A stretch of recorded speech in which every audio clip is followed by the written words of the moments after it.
What's up, everybody, and welcome to Sports Dummies, where we get to talk about all kinds of sports that are going on this weekend, tonight, um, and sound like absolute morons doing it. Hence why we call ourselves Sports Dummies. We got a full show tonight. We have a full panel tonight.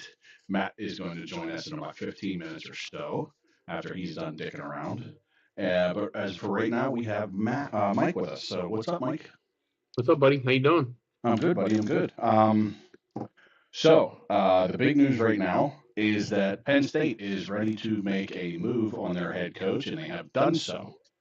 Pending a board approval, Matt Campbell is set to receive an 8-year deal. Money is undisclosed at this moment. At this point now, former Iowa State University's head coach. He comes with a 72 and 55 record overall at ISU, where he has been there for 12 years since 2016. No, 12, 2012, 16, I think it is. So he's been there for about 10 years, give or take, however you want to count it. Um, he has only had 10 years, I'm sorry. He's only had two losing seasons out of those 10. So not bad. His biggest wins that I have able to look up were the COVID Fiesta Bowl in 2020, where they played Oregon and they beat them 34 to 17. And last year, when they played Miami in the Pop Tart Bowl and beat them 42-41. Um, he has 12 wins against top 25 ranked opponents and 4 wins against top 10 ranked opponents. I think his overall record against top 25 teams are like 12 and 19. So losing record there, but he still wins some games. Um, which, as we all know, James Franklin really hasn't been able to do that type of stuff. But he's also played more top 25 teams. So not taking that too much away from James Franklin, but he still couldn't win the big ones. So I personally 421.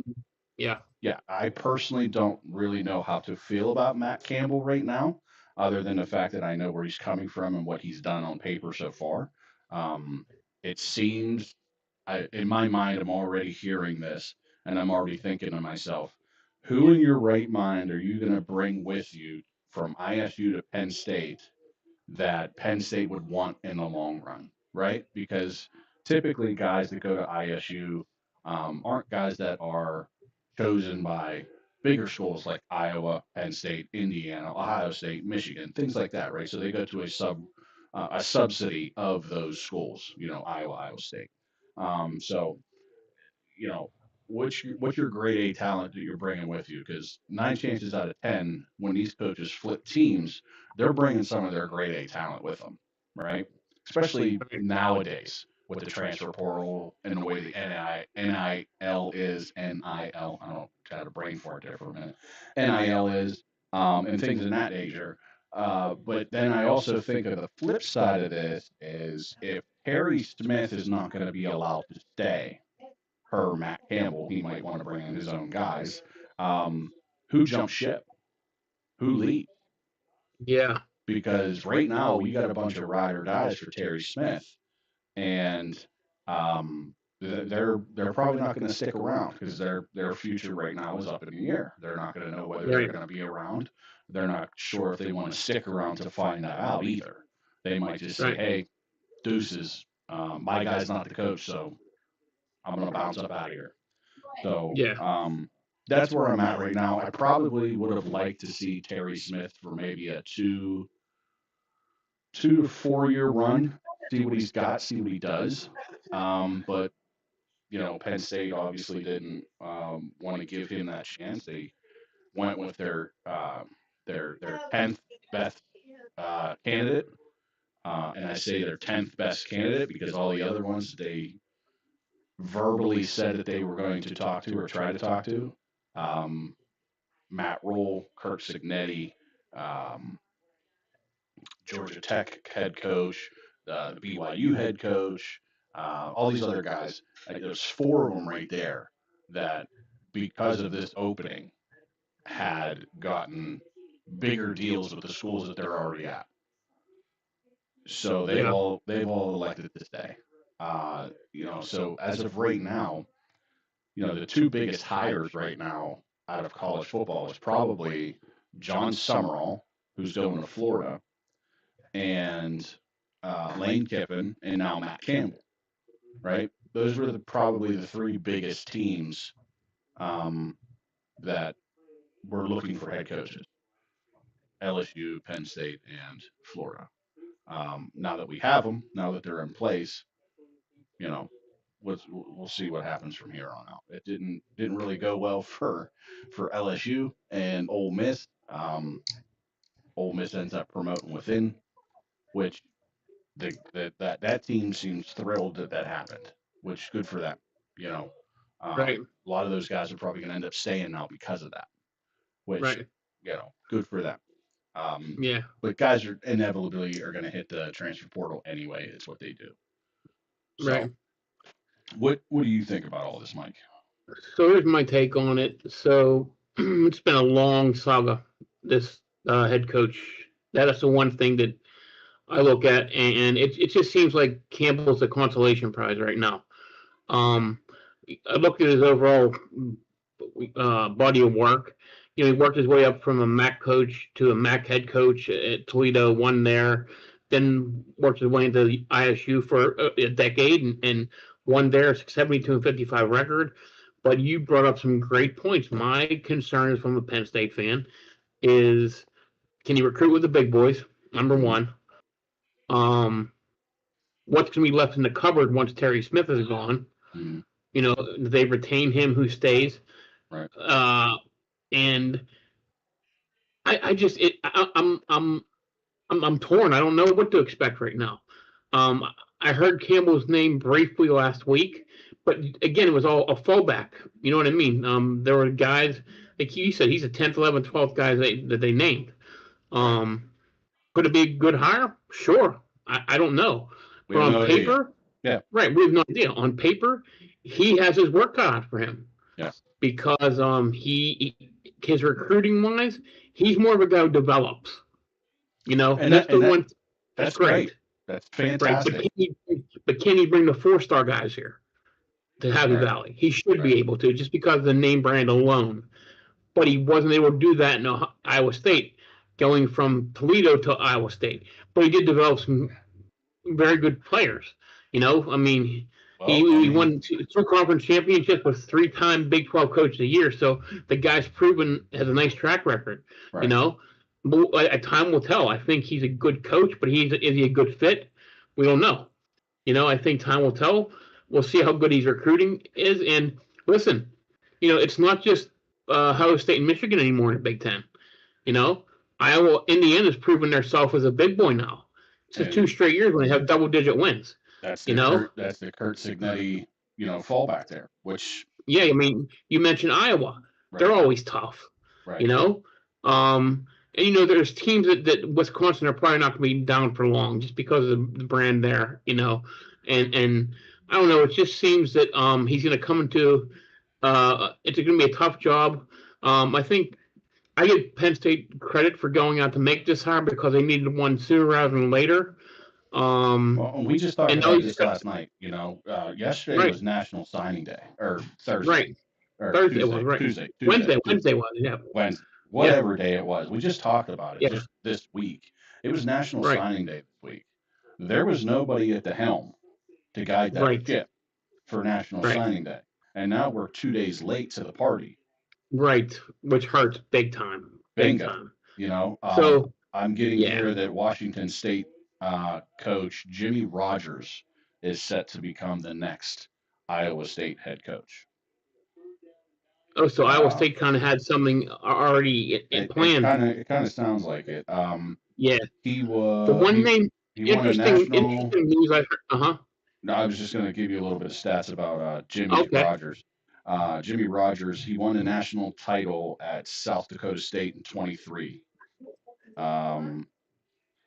Okay, so And yeah, he's kind of taking the path what Campbell's done. Campbell was a head coach with Mountain Union, won numerous national championships there, worked his way up to Toledo, made them a solid MAC team, and then came to Iowa State. But again, does his qualifications address what Penn State needs? It's going to be interesting to see how this all plays out. Like I said, as a fan of college football, to me it looks like a consolation prize. But at this point in the season, you need to get someone at the helm. And you're bringing a guy from a Power Four conference, so that's good. A guy who's won. We're just going to see if he's the kind of guy that they need. We know Happy Valley's people want to go there for sure. okay. You know. So, Mike, listen to this, right? Yeah. I'm going to give you some names. Okay. Okay. Let's see here. Will McDonald the fourth. Okay. He was an edge rusher, drafted by the New York Jets, first round, 2023. Xavier Hutchinson, wide receiver, drafted by the Houston Texans, sixth round, 2023. David Montgomery, running back, drafted There. third round, 2019. Alan Lazard, wide receiver, undrafted, signed by the Jaguars / Panthers or Packers, and he last played for the Jets. I don't know where he's at now. Is he still with the Jets? I think so. Yeah. But Alan Lazard, Brees Hall, running back, drafted by the New York Jets, second round, 2022. And then probably one of the more notable guys, not that Brees Hall and Alan Lazard and David Montgomery aren't, but one of the more notable guys, Brock Purdy, quarterback. Purdy, right. Mr. Irrelevant, seventh round, 2022. The players that I just named for you, Mike, were the players that were coached and developed by Matt Campbell that went to the NFL. They were at Iowa State when Matt Campbell was their head coach. So makes me feel a little bit better knowing that some of the great talent has gotten to the NFL and came from Iowa State and were under Matt Campbell's role, which absolutely. I feel a little more comfortable. Right. Here's the one thing I can guarantee you: none of them are 4-star recruits. Those guys. So that means he can develop talent. Which is great. Right. Which is fantastic, considering the fact of what they are now in the NFL, especially David Montgomery, especially Brees Hall and Brock Purdy. Brock Purdy, absolutely, yeah, household names. Exactly. Starters. I mean, yeah, anyone would like to have them on their team. I would agree. Yeah, so I mean, so that's good to know that he can develop talent and so he's a hardworking guy. He worked his way up his whole career, that's for sure. Right. So it's going to be interesting to see what kind of staff. But I did hear an interesting name right after they said he was named coach. Mm-hmm. He was interested in going out and getting a quarterback who might be interested in transferring in NIL. Are you ready for the name? Here's Bella from Missouri. Okay. Coming back to Penn State, you're saying? Yes. I like very interesting because I liked Perbola. I liked him a lot. Whenever he was backing up Drew Aller, which again we can talk about that until we're blue in the face because he should have went in the draft last year and he did. Right. Blew that. I thought myself, I said, "Oh, the future is bright. We got a great future going on here because Perbola is next in line, and he looks fantastic, and he has." Looked fantastic and played fantastic when he's played for Missouri. He had a bad break, he got injured, but other than that, he's played phenomenal. Yeah. So, I mean, this is all hyperbole, just rumors, but interesting name I thought popped up right away when Matt Campbell's name was attached to Penn State. So that was very interesting. And that's interesting. That's interesting, too, because, like we just said, Perbola is in Missouri. And so he played Iowa State. Yeah, and then Matt Campbell was at Iowa State. There's no connection there. So the only connection is Perbola falling in love with Penn State when he originally signed with Penn State. Right. That's about the only thing. All right. Yeah. Let's welcome in Matt now. He is back from his little dinner date with his wife, I'm presuming. Um, And I got them both tonight. oh, and his daughter. So lovely to have the family out with you and at dinner. We were just talking about how Penn State has just signed their next head coach. It seems like to an 8-year deal pending a board approval, which um, is looking like it's going to happen because Iowa State has already named their next head coach in Jimmy Rogers. So that's what we're talking about at the moment. We figured we would fill in that time until you got here, since you're not too into Actually, the college.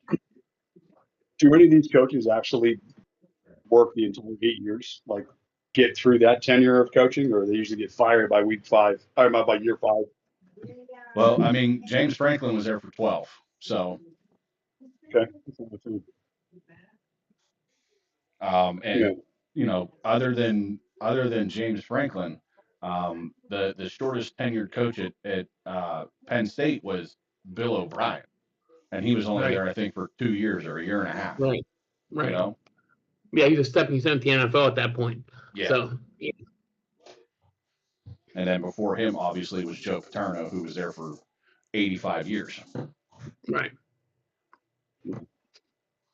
Um, so yeah, that's what we were talking about here.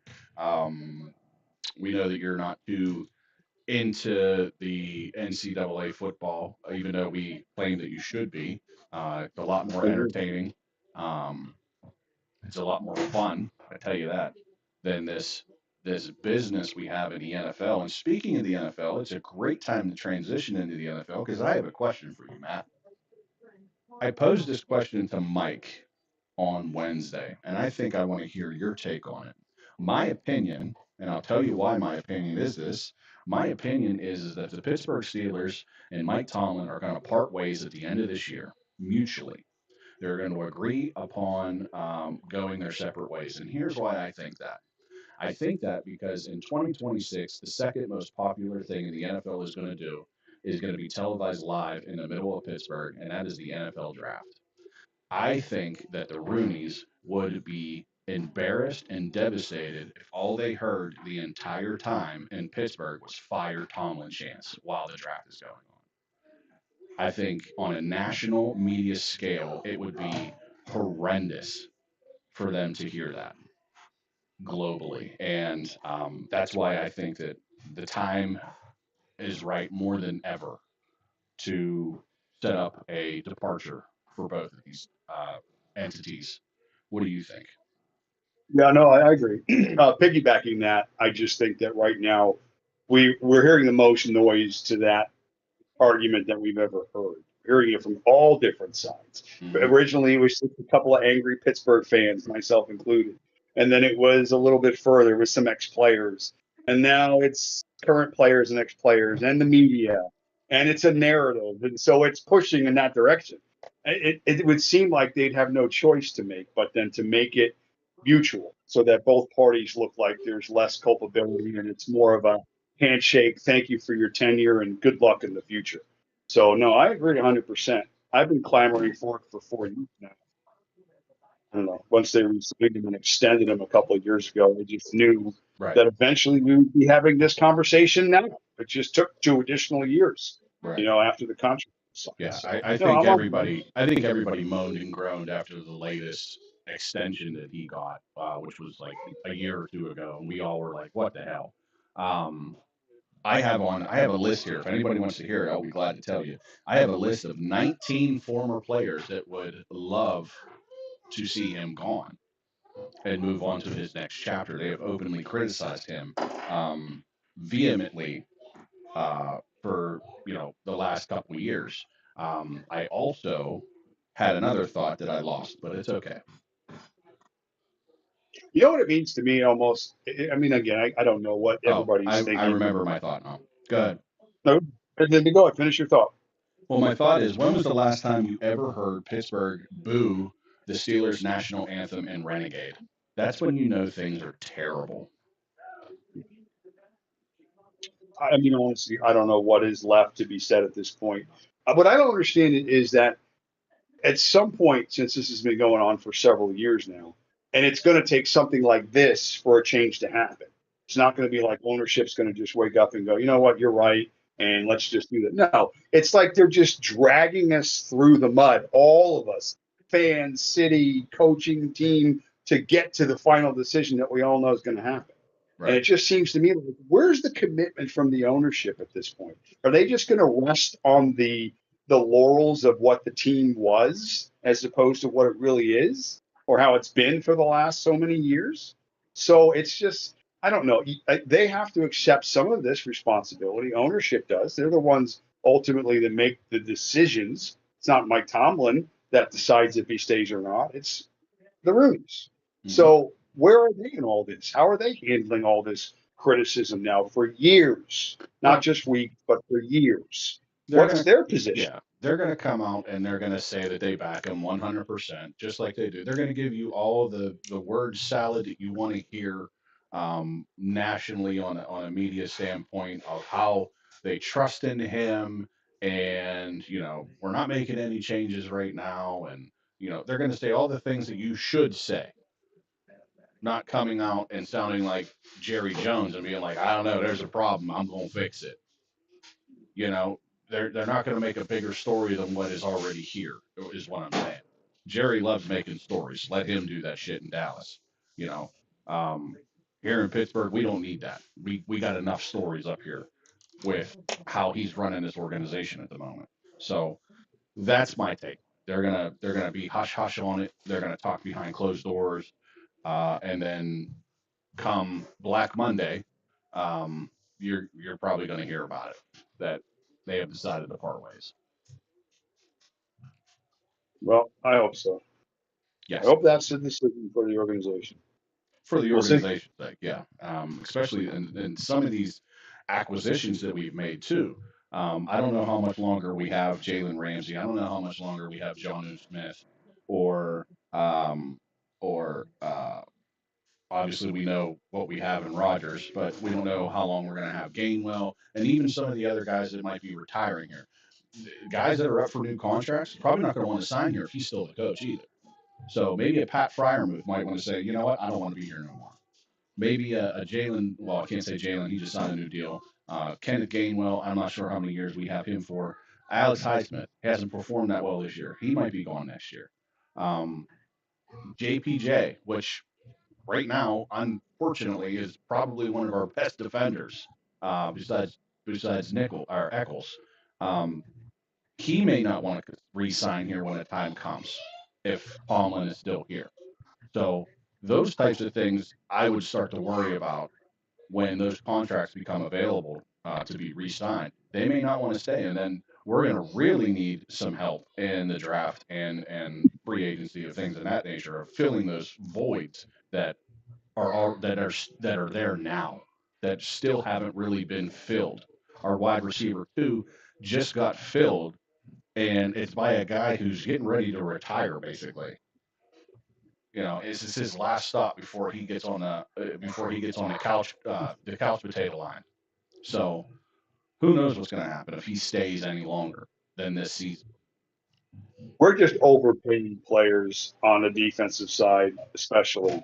And once we let them go, new regime comes in, new philosophy comes in, probably playing a rookie or a second year quarterback on a very team friendly deal so that you can reallocate those sources elsewhere and Right. build a team as opposed to. Now, I know Rodgers took a big pay cut. We can't even blame him. But because you're paying so much on the defensive side, and not getting nearly the production to match what you're paying, you can't pick up the deficit on the offense because there's just not enough there. There's not enough meat on the bones. And I mean, Rodgers played well first part of the season with what he had, but even at this point, I think that ship has sailed too. So there's nothing left really at this point. I think this week's going to be. So, Mike, you've been quiet, Mike. What do Yeah. you got? I, I'm going to I'm say a very unpopular opinion, probably amongst the three of us. In hindsight, looking back to the offseason, probably the most active we've seen ever with the Steelers. The best move we made easily was signing Aaron Rodgers for 1 year and $7 million. All the others have turned to shit, and well, that includes giving DK Metcalf $850 million, not on him. Okay, let's be very clear with that. I don't blame him because it's an organization issue with offensive line and the play calling and everything like that. But you give TJ Watt $40+ million starts next year. So you give Cam Oh, Chaz, you heard him?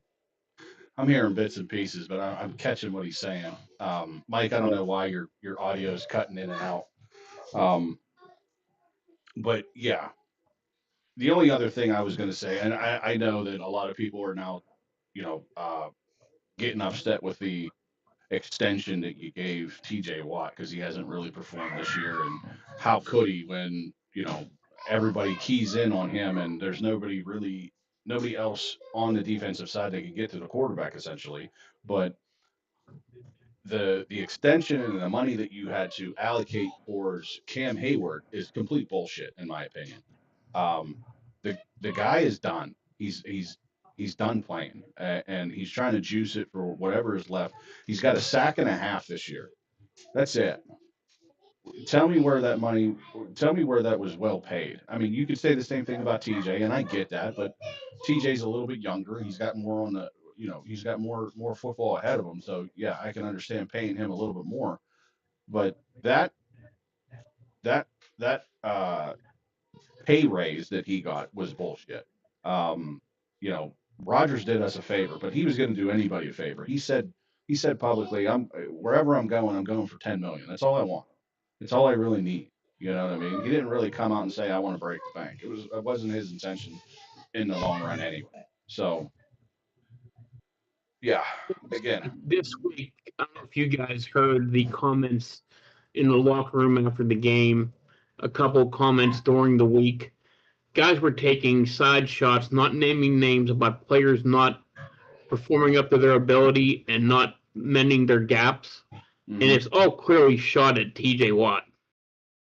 If you're watching the games, he is out of position 50% of the time, and they're running right in his lane. James Cook numerous times ran right where he should have been. Again, it looked like Cam Hayward took a shot at him. It looked like who else? Jalen Ramsey took a shot at him. And then former players, I heard the Triassics and Ryan Clark kind of take a shot, not directly naming him, but just saying the same guys keep doing the same thing week to week, not mending their gaps. They're talking about our two highest paid defensive players in TJ Watt and Cam Hayward. So I don't know about you guys. We got mauled for 280+ yards, and the best defensive player on that field was Wyatt Black. The guy was in there making plays. He was the only defensive lineman making plays, which is insane. So yeah, and they only ran 2 plays that entire time. Right. That's it. They ran duo and they ran I think they ran an ISO or something like that. Yeah. I talked about it on Wednesday. I think the only when I want to just circle back to this for 1 second. I think I'm off of this topic and I'm ready to start picking other games here. The only other player that's going to want to sign here long term is going to be Chris Boswell because he's going to get the most work. Good point. Deservedly so too. Oh yeah, he should get 50 million a year, not these other fucking dipshits. He should get 50 million a year. My last thing on the whole Steeler thing, I just feel like we've gotten the most that we're ever going to get out of our best players at this point. I agree. So it's almost like at the point of like diminishing returns on steroids at this point. So new regime, a lot of times they go in there and those highest priced guys don't stick around anyway. It's usually a clean house approach, especially at the skill positions. So I hope that's not a disconnect between TJ and the rest of the locker room. But if it is, obviously you can't have your best player not on the same page. That's not going to work. For that, Matt, and what you said, Chaz, if this does happen, the Tomlin thing, I don't expect TJ Watt to be a Steeler next year by the time the draft rolls around. You don't think? I would. No, 100%. That I totally agree. As I'm saying, I think all these guys go. I think down from top to bottom, and I think they're not going to want that $42 million contract on. Look for a guy like Cam Hayward to be released, which is they'll save $18 million on his contract. I mean, we're going to start from scratch and I go think from there. I'll be honest. I think Cam Hayward retires. If they tell him, "Hey, we're going to release you," he's just going to come out and say, "I'm going to retire." Possibly. I'm just saying, I don't. If this happens, I don't see either of them guys on our team next year. I don't. Another casual could be Patrick Queen. So Well, he should be. He should be. Again, I'm all for trying to get the most out of our players. So I would love to trade him during the draft and get something for him. Get a 7th round pick. Get another pick. What the hell? But yeah, put Nick Herbig in his place. I don't give a shit if he doesn't play there anyway. Put him in there. Get him on the field at all costs. All right. Like I said, I'm done talking about it. I think we've talked everything we need to talk about it. So, with that being said, let's jump into Thursday night's game. Dallas Cowboys went into Detroit to face the Lions, and Dan Campbell, being the offensive coordinator for this week, boy, did he loved pouring it on, and he typically does. I tell you, Jamar Gibbs, he's something else. 3 touchdowns, but I don't think he went over 50 yards rushing. But he had 7 catches for 77 yards. And Amon St. Brown, he had some great corridor shot in his ankle before the game because he looked phenomenal when they were basically saying that all week that we don't know. We don't know if he's going to show up or not. We don't know if he's going to be ready. We don't know if he's going to play. Well, he came out to play and he played pretty well. I saw a stat on Jamar Gibbs. This is something that what he's done in the last 7 weeks, no running back has done through the entirety of their career. These are things like have a 75-yard touchdown run. Now, these running backs would have had to do all of these at some point. He did them in 7 weeks. Right. 10 receptions in a game, multiple 3-touchdown games. There's another one where he had so many yards rushing. It was like 7 things they rattled off that individually you'd be like, oh my gosh. But he Right. did them all in the last 7 weeks. Well, And not to nobody mention has. too, yeah, and not to mention to piggyback off of what you said and the remarkable season that he's having is that he also broke or tied. I think he broke it, to be honest with you. Barry Sanders' record for most touchdowns in a Lions uniform. wow. He did actually, yeah. In what? And how about this? I think he is one of 2 players that has more touchdowns than games played in the history of the NFL. So Sounds I heard about that right. stat. Yeah. So Sounds about right. So by the way that we picked this game, because we were all on Dallas, because Dallas was getting 3. Are we shocked by the outcome of this game? I think I was a little bit. well, here again, maybe we overinflated Dallas in this spot, and then maybe again, I don't know. I'm not really that confident about Detroit and losing Branch. We haven't talked about injuries, but that's Right. huge for that defense that was already compromised to begin with. So that team, to me, long term, has got 2 teams ahead of it within the same division that I think are maybe better than them at this point overall for roster. Maybe not the quarterback position for Caleb, but overall, I think those 2 teams, it's going to be tough for Detroit to get ahead of those both teams. So, I mean, I don't know. I mean, I think the better team overall won, but it's 1 or 2 plays either way, and that game is a different outcome. That's the way it should have played. It's actually funny because we were thinking the opposite of this game. We were thinking that Dallas was on the hot streak and Detroit was on the schneid. And it turns out it turned out to be the opposite of what we thought. Detroit got hot and Dallas looked kind of flat. Well, and let's go back to what you were saying too about the injuries. 2 big injuries in this game that probably hindered Dallas a little bit was CeeDee Lamb getting concussed in the 3rd quarter, I believe, mid-3rd quarter. Really, the second drive, I think in the 3rd, was like he had a half a game left. But okay. I know I had him in the every. So yeah, I'm well aware. Okay.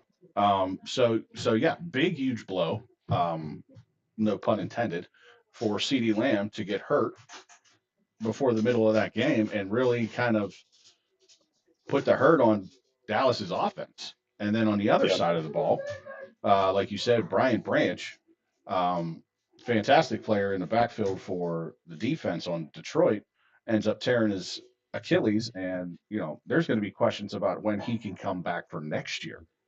Obviously, Yeah, he's done for this year.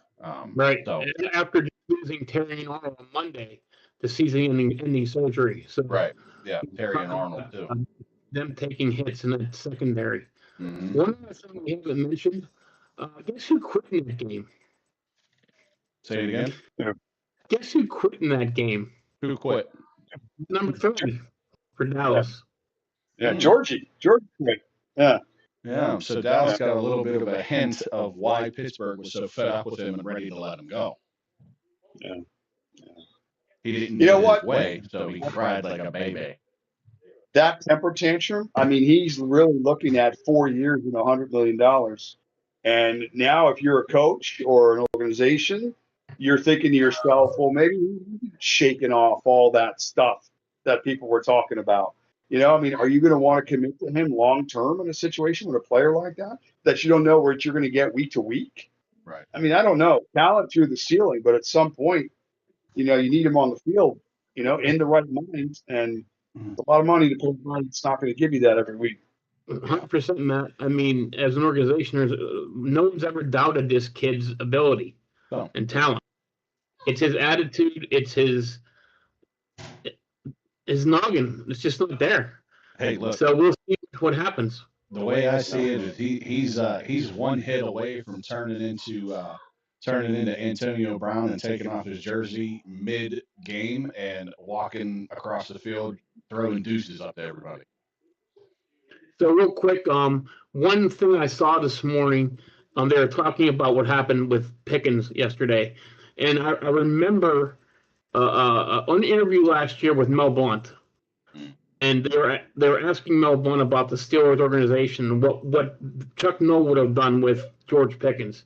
He said, "Listen, I'll be honest." He says, "I'll never forget what Chuck Noll was asked about the roster." He said, "Listen, everyone in the NFL has great talent." He said, "But you need good people also to put together a good team." And that kind of like sat with me like, wow. So yeah, even Mel, he didn't go and say, but he was saying he couldn't have played for us. So no matter how talented a guy is, there's always something like AB, So we'll leave it at that. Yep. I agree totally. Yep. So that was our Thursday recap. Let's get into our slate of games on Sunday for the NFL. We have 4 teams on bye weeks this week, so we're gonna have 14 games to pick from. The 4 teams that are on byes are the New England Patriots, the New York Jets, the San Francisco 49ers, and the Carolina Panthers. This is the last week also for bye week. After this, everybody is playing till the end of time.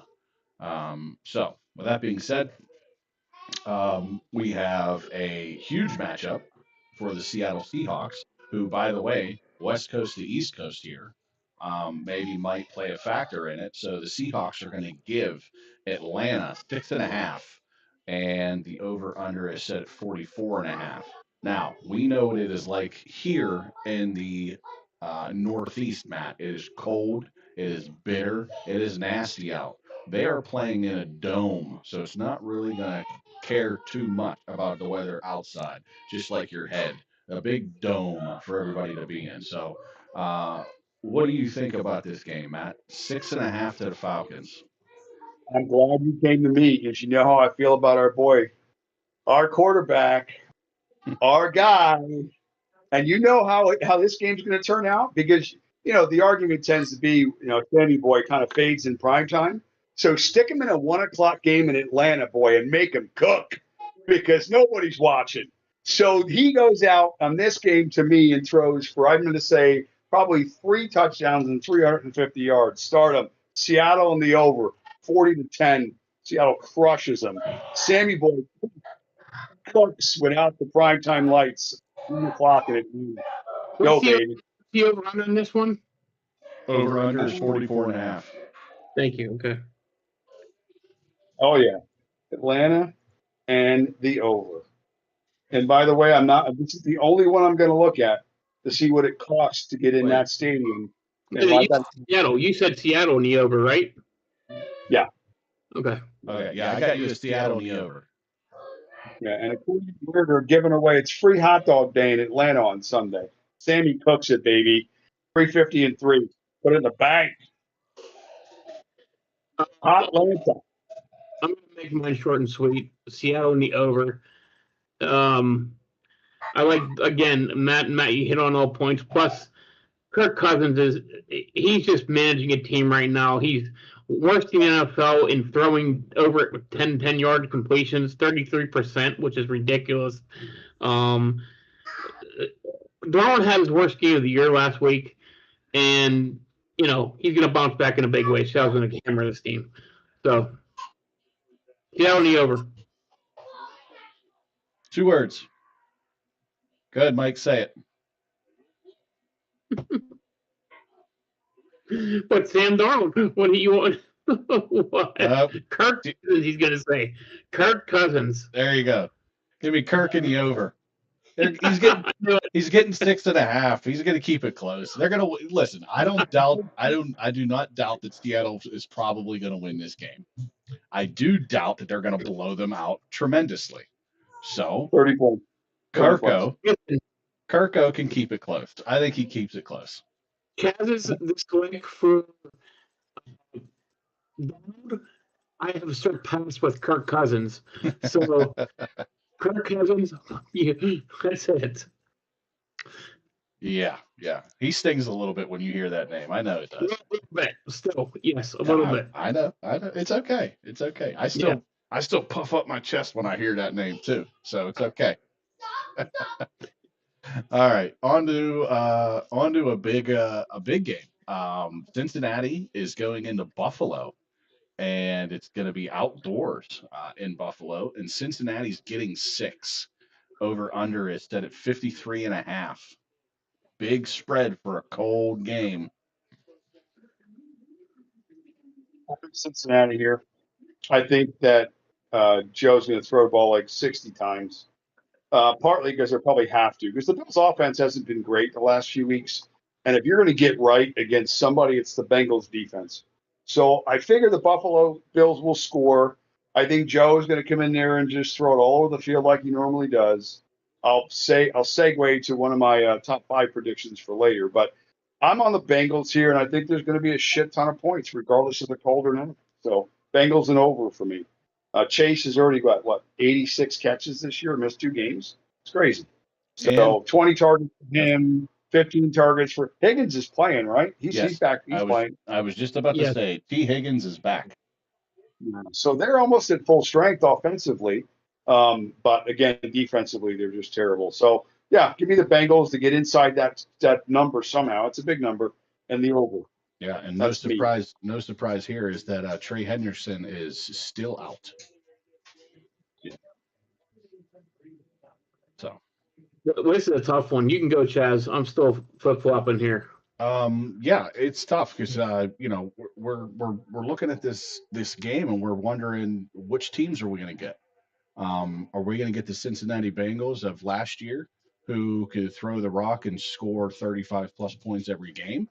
Or are we going to get a Buffalo Bills team who can easily do the same thing, which they've done numerous times this year? Well, they've also laid eggs this year too. So it's tough to determine what type of team that we're going to get out of either one of these teams. Buffalo being at home and being the favorite by 6, that's a tall task here in the NFL. And you want them to be, to beat Cincinnati, who can bring it down to the wire and, like I said, throw the ball around, where both defenses are not great. They're not stellar whatsoever. So this could come down to whoever has the ball last ends up winning. I'm going to have to take the Bengals with +6, because if this is a 3-point game, I still win. So I'm going to have to take Cincinnati in this. So I'm going to take Cincinnati, but I'm going to take the under in this game because, again, it's cold, and I'm thinking that that's going to play a huge factor into these teams scoring points. with you guys on taking Cincinnati just because of that +6. I'm gonna make a little statement here that sounds fucking crazy. Pardon my French. If Cincinnati wins this game, they have a shot at winning the AFC North. Yes, they do. I'm glad you brought that up. If they win this game, they have a legitimate shot at winning the AFC North. Listen, because they have another game head-to-head against Baltimore. Listen, you want to hear something crazy? If Cincinnati wins out, they win the division. Absolutely. The math is already set. If they win out, if they win the rest of their games from here on out, they will win the division. So I don't know if Cincinnati wins this game, but this is a big game. It's a playoff game for them all the way out. This is a big game for all of them. Mm-hmm. Yes. So this is one of 4 or 5 games that have huge playoff implications going. But I'm taking Cincinnati over in this one because I don't think either defense can stop a soul. I think the three of us can get 9 more guys on offense and put 30 up against both teams. So I agree. Okay. Moving on to the next game, and then we'll start into the top 5. The Tennessee Titans are going into Cleveland to play the Brownies and Shedeur Sanders. The Titans are going to get 4.5, and the over-under is set at a mere 33.5. 33.5, ladies and gentlemen. That's going to be 16 years. 33.5. Low, and hasn't been directly impacted by weather. Like a January game in the snow and there's no visibility. And no, these are just one really bad offensive team and one really good defensive team. And that's the matchup, a bad offense versus a great defense. I don't understand. Cam Ward, they're saying he's playing better, like he's progressing, and he may be. I mean, I'm not watching tape, but he's got 7 touchdowns and 6 interceptions this year total. And he's pretty much started every game. So that offense is putrid. And the Browns defense is the opposite of that. I just don't see how Tennessee's going to be able to generate anything, honestly. It just doesn't work. So I got the Browns and probably go with the under because I can see a 17-3 game. Without any real concern at all. Matter of fact, I kind of like that. So give me the Browns and give me the under in this game for me.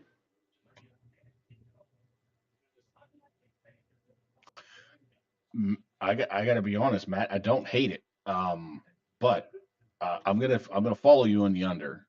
That's for sure. But I think Tennessee.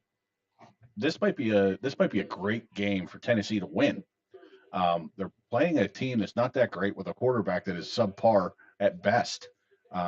He was picked 6th for a reason in this draft, at 6th round in this draft for a reason. I don't have any faith in Shedeur Sanders to put up any type of real points whatsoever. I'm going to go with the Titans getting 4.5, but I do like that under of 33.5. So I'm going to take the under in that as well. I don't know how these teams are going to score. I think Pollard might get 30 yards rushing. Here's what I'm going to say. Give me my defensive touchdown right now for Cleveland. Okay. That's how they're going to get some points. Cleveland's going to get some points that way. Give me, but boy, 33. If 33 is going to be a tight game, I think. How's Tennessee scoring on this defense? I don't know. Tennessee might get a defensive touchdown too. Who knows? Cleveland's got to go all Judkins, in my opinion, to win this game. Man, give me just. I got to go. For some reason, today, Junior. No, for some reason, give me Cleveland for sure. Put them in for me, Cleveland. 33.5. I think this could under. I think it can go to the over if they do like they do in Scrabble, give them like double word score and stuff like that. So if they score,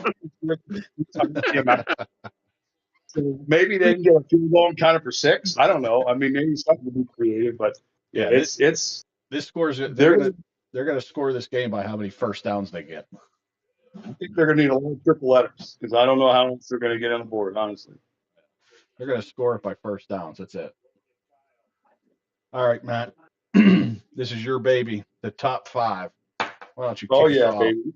Why don't you kick Yeah, us let's off? do it. My point into this was just let's get silly for the week. Let's make some predictions and maybe turn some of these predictions based on props or certain things like that that can happen. Because they're crazy. So there's some alternate lines in here as well as we get down my list. But I'll just go real simple. Off the top of the list, number 5 this week for me. The Vikings are terrible this year, underperforming. They got rid of my boy Sammy. That was their first mistake. And then they put it in JJ's corner. Well, that hasn't worked out too well. And I know they suck. But Justin Jefferson doesn't. And the last 3 or 4 weeks, 5 weeks to be exact, only 1 week he's got his normal target share. I think a week like this where they're playing another bad team, the squeaky wheel gets the grease, a lot of noise in Minnesota, give him the ball, give him the ball. I got Justin Jefferson this week is going for 10 plus targets and a touchdown. So he only has 1 touchdown over the last 6 weeks. So that changes this week in Washington. So translate to fantasy. I didn't look at his salary per se. He's still one of the higher priced guys on DK. But prop wise, Vegas may have adjusted downward because of the lack of performance and the fact that it's the Vikings and the quarterback and all that good stuff. So, number 5 for me, I'm bullish this week on JJ. I think he gets 10 plus targets. Now, what he does with those targets, I don't know, but I do think he gets in the end zone. So I got JJ with 10 plus targets and a touchdown this week for Minnesota. Okay. What we think is going to happen this weekend, my prediction, I just said it. Tennessee's going to win this game against Cleveland. They just came off the bye. Things are looking pretty fresh for them. Cleveland's Cleveland, and Cleveland does Cleveland things. The only thing that they got going for them is that they paid somebody $40 million to stay on a team when he wanted to leave. So I think Tennessee, my prediction for this weekend, is going to win. Does he have 19 sacks this year so far? Yes, he does. There's a good chance he's going to break the single season record. He's definitely going to break it. Yeah. I saw that today, and I was like, when did that happen? Yeah, wow. So yeah. You can pretty much guarantee that's your defensive player of the year. Yeah, wow. Rightfully so. This year, you can't argue with it. Right. Mike, how many sacks you have this week?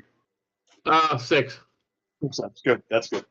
That's good. Orange, sack of potatoes, 2 in the locker room. And 1 sack of red potatoes. So there you go. I've already said this is a big game for Cincinnati. I think they if they win it, they go to the playoffs. That's my prediction for this week. I just think Buffalo has some issues. We've seen it. We know it. Neither team can stop either. So I think it's going to be a very high scoring game. And if I'm the Bengals, I like my chances going into Buffalo. I do. So that'd be my number 5. Are you drunk? Or are we talking about Titans and the Browns? No. I said that was Chaz. Yeah. I said my top. This is top 5. Oh, sure. I'm sorry. I'm drunk then. Next. Go ahead.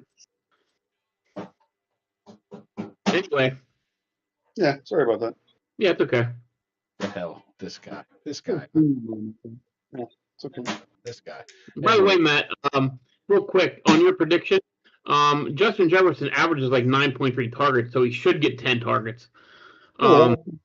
6, 6, 9, and 10, I think, over the last 4 weeks. Yeah. So I think it's because he got like 15 against us. So, Mike, going off of what you said about the Bengals, I'm going to take the latter part of that, and I'm going to say that if the Bengals lose this Sunday, they are a lock to have a losing season and fulfill my prediction for the beginning of the year. Yes, you're right. Yep, you're right.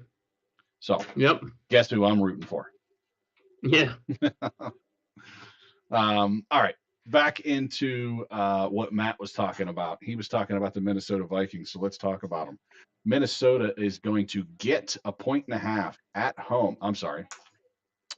Nope, I wasn't wrong. Minnesota is going to get 1.5, basically a coin flip. Going to get 1.5 at home, and the over-under is set at 43.5. Inside U.S. Bank Stadium, which is a dome. Yeah, it's really hard to. James Daniels is playing, obviously. Wait, hold on. Is he playing? I Decision. heard, I heard today that he practiced limited, and I just assumed he was going to What? play. I'm trying to pull. I don't think that means he's playing. I think Matt is still a starter. Was it Yeah. really? Okay. I'll I'm look it trying to up. pull it up real Go quick. ahead. I'll look it up. Yeah, I was doing it too. My computer, I lost my internet. Okay, well, that being said, again, I just think Minnesota defensively has the advantage in this game. And if that's the case, you're just going to create mismatches with that front. A lot of pressure, and I'm sure short fields. And again, when you have two bad teams, a couple of breaks either way could be the game. By halftime, we could be looking at this game being over. So I'm on Minnesota. I'm going to stay on my little Justin Jefferson blow up this week. So I'll take Minnesota and the under in this game. I think Minnesota does most of the scoring.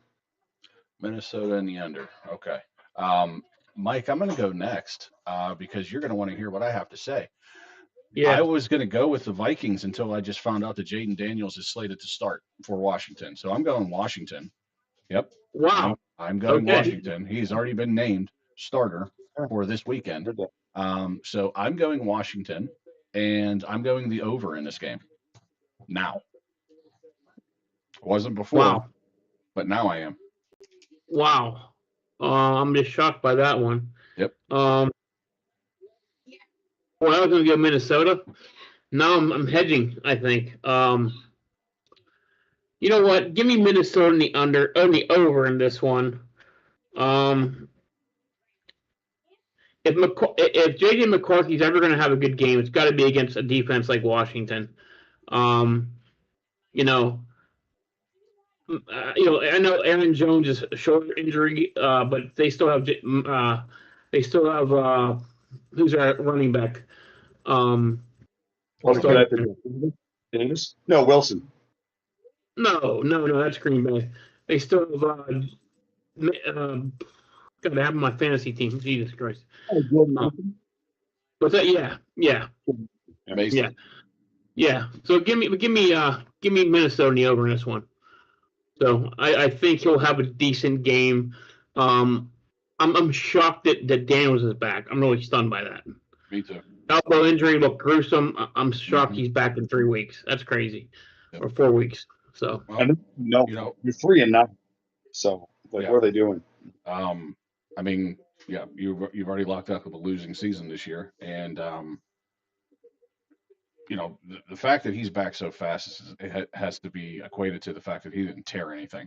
That was right. That was the big thing. Had he torn something, he'd be done for the year. But right. since he was able to avoid tearing anything, so and not too obviously. That was his throwing arm. No chance. Yeah, probably. He's going to come out wearing a brace for sure. All right. Let's take a warm weather team and send them up to the Northeast and see how well they do. The Miami Dolphins are going into MetLife Stadium. Speaking of MetLife Stadium, I have something to talk about after this. So the Jets are going to get 2.5 at home, and the over/under is set at 41.5. Jets and over. I like it.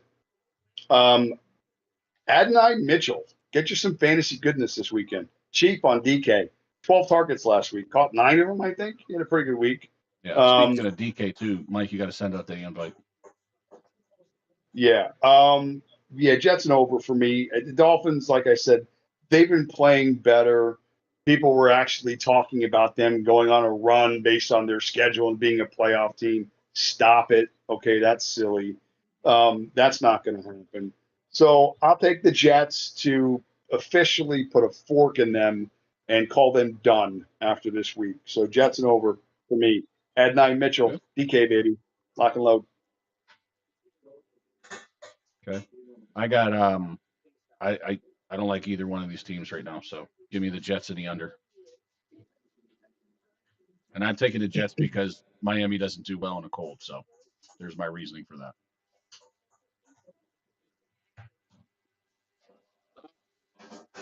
Wow. 2 bad teams. Miami does not play well in cold weather at all. You're right. Boy, give me You know what? Miami's playing some good ball, and they're getting 2.5. Is that right? Miami's getting points. No. Yeah. Oh, the Jets are getting 2.5. Yes. Okay, Jets are getting the 2.5. Okay, and 41.5. Tyrod Taylor is starting again for the Jets. Give me Miami under in this game.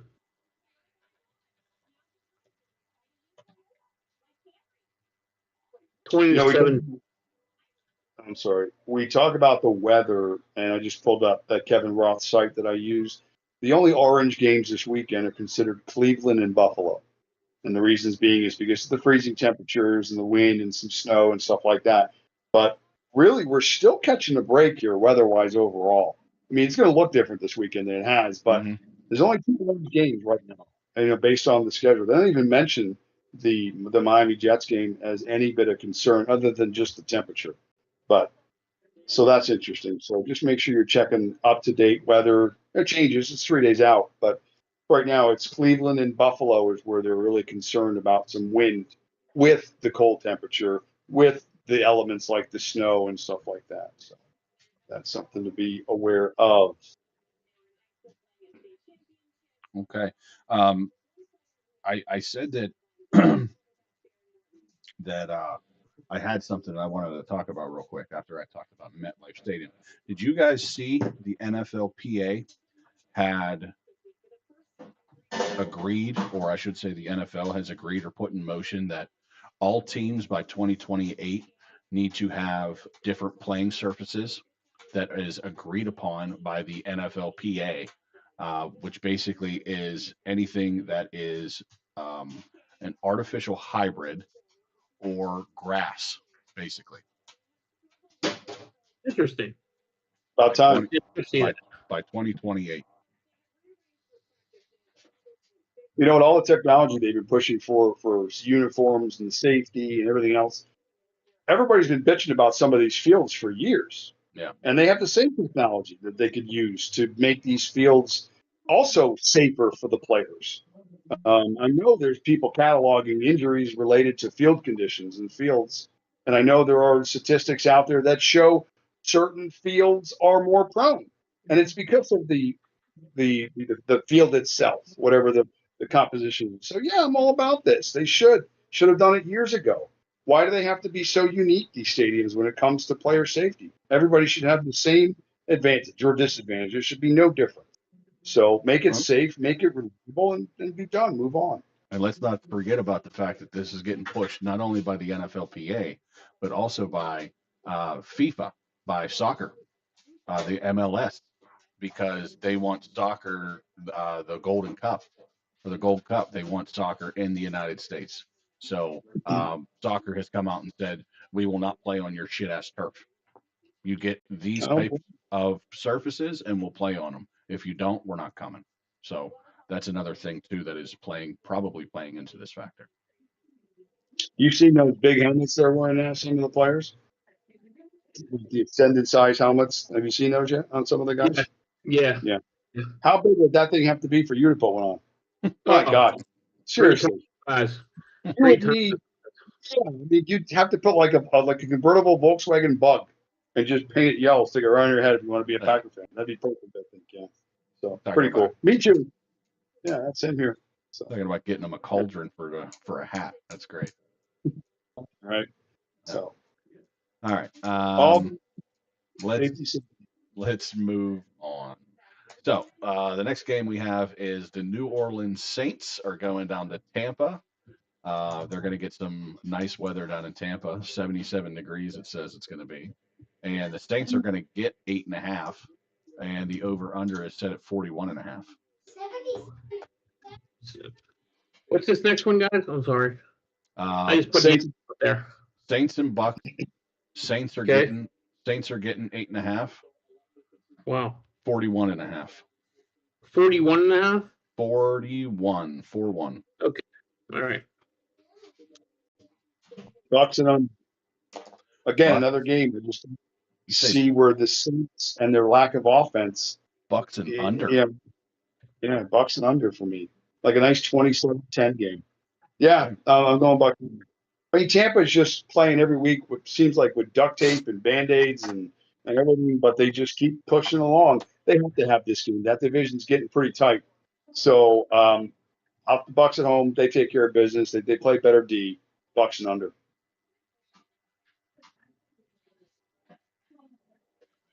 I'm going just the opposite. I'm going New Orleans in the over.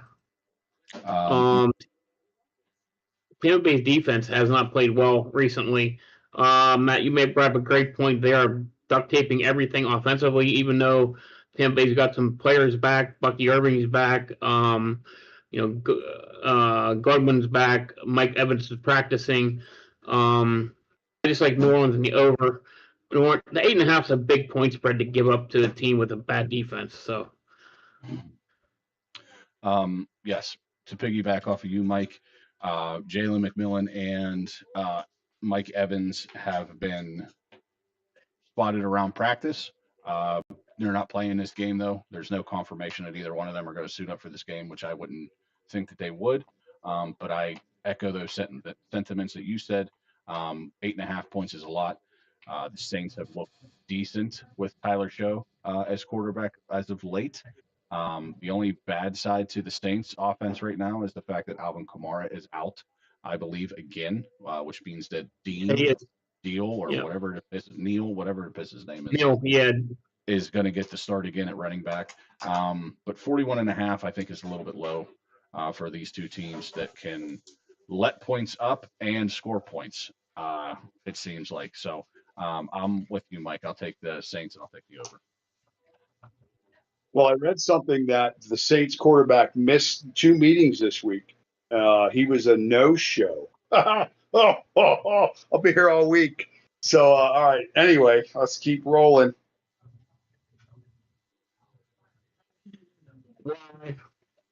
Sorry. Why? He doesn't know it yet, but I just muted him.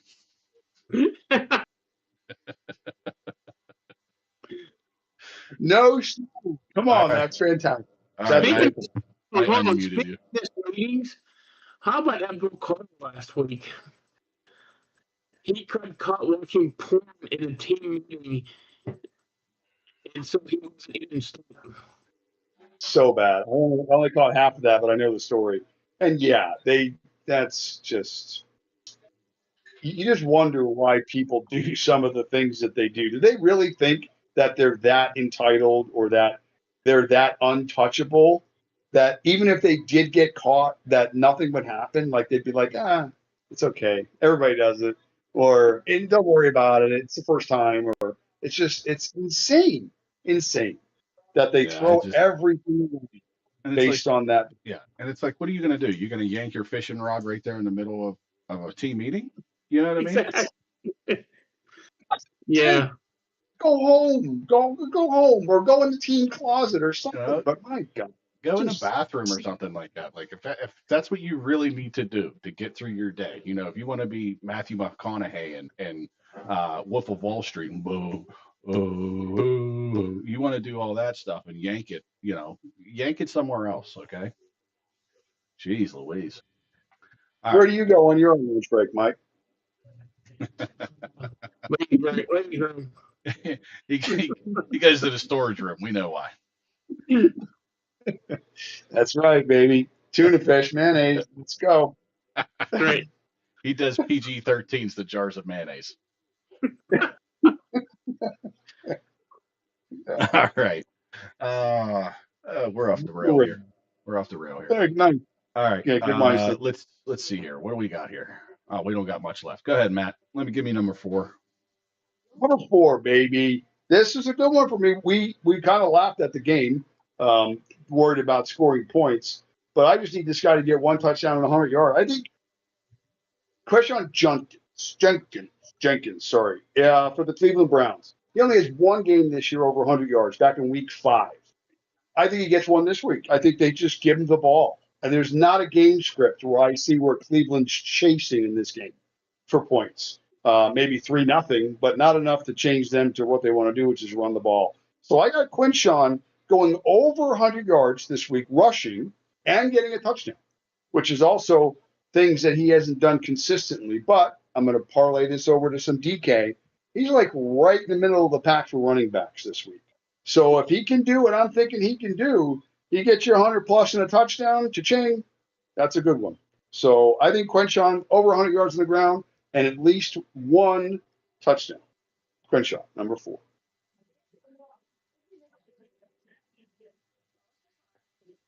Mike, you got anything? Guy I really like this week for number 4. And I think this has a lot to do with, obviously, Burrow back. I'm going to stick with Cincinnati. Give me Chase Brown. Over 100 yards, combined yards, at least one touchdown. I think, the addition of Burrow I know I have him in a few fantasy leagues. It's made him come to life.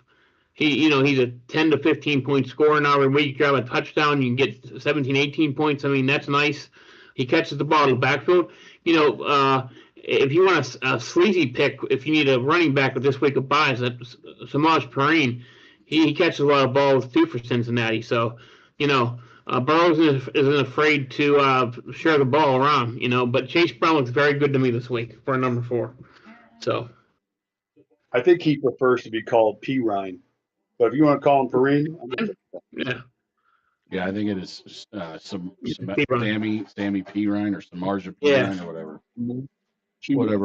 Whatever. Yeah.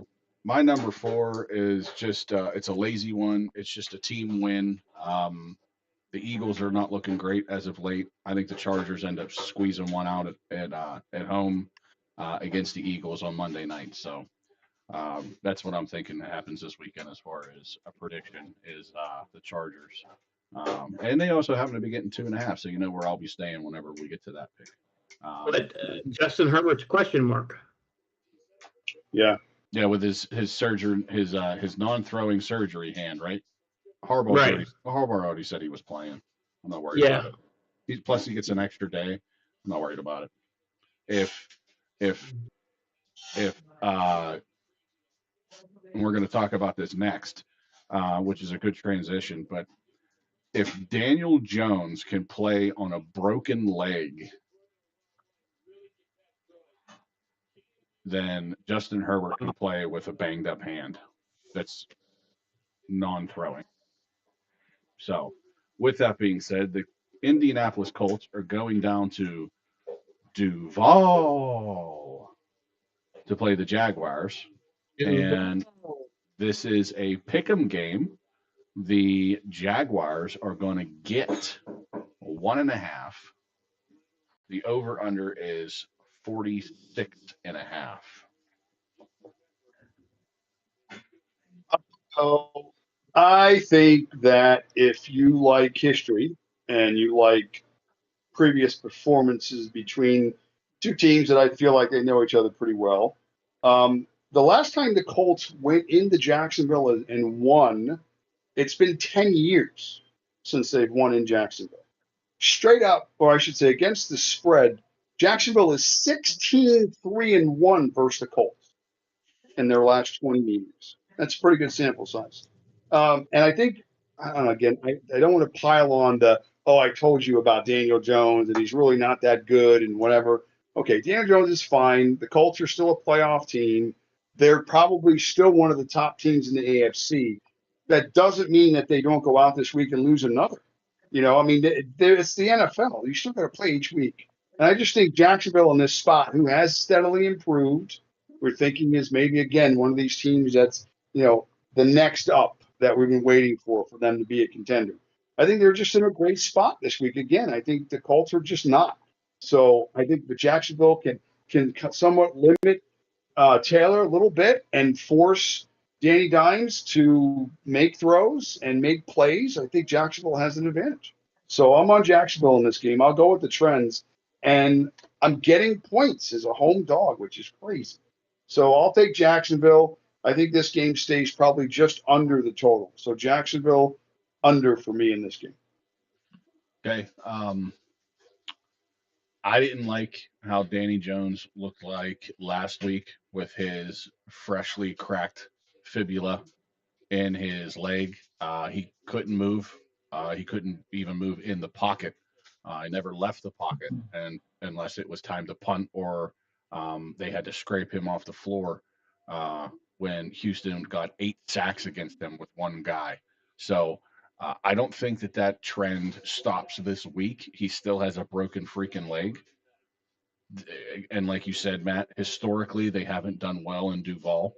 And I'm going to stay on that train in Duval and give the Jaguars the win, the victory in this game. Plus, they're getting points. But I do think it's going to be an over type of game. I think it's just over. You think it's just under. I think it's just over. Yeah. So, and I also believe that whoever wins this game is probably going to end up winning the division. Good call. Good call.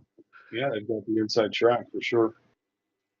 I've been going back and forth on this one, but I'm sticking with the Colts on this one.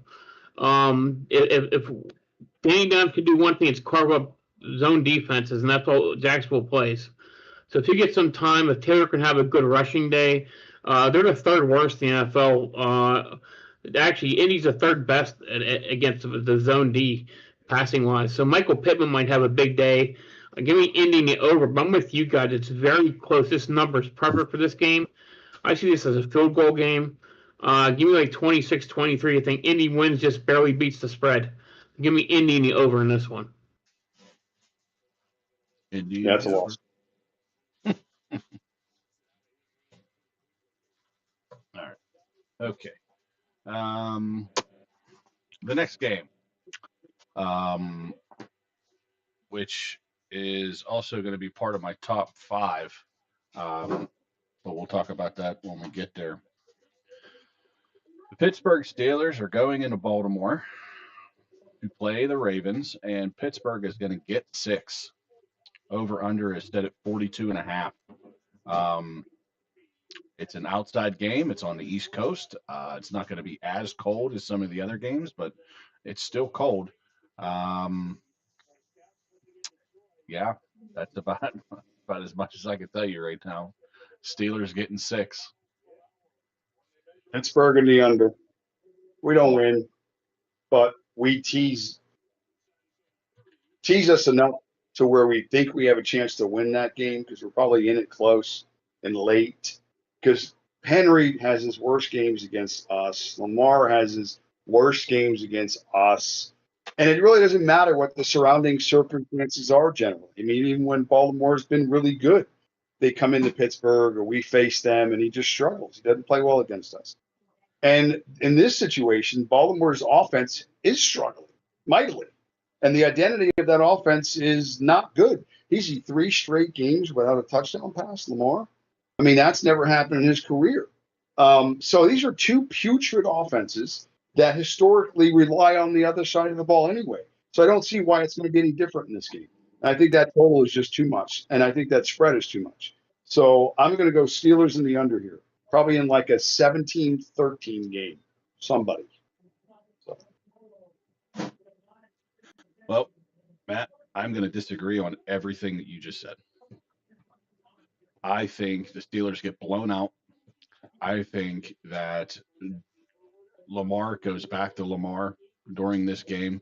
I think he runs all over this team. I think Derrick Henry runs all over this team because this team has showed me that they can run anybody on this team when they did with James Cook last week. Say what you want about each offenses and how Baltimore hasn't done that well this year. Well, this is going to be their get back. And if the Steelers lose this game, they are mathematically, I believe, eliminated from winning the division. Not saying that they may not make the playoffs, which I don't think they will at this point. But I'm taking Baltimore because I know that the Baltimore can put points up if they really want to. It's all going to be a matter of, which defense the Steelers are going to run. Oh, wait, never mind. They only run one. So as soon as the Baltimore figures that out, they're going to beat them, and they're going to beat them handedly.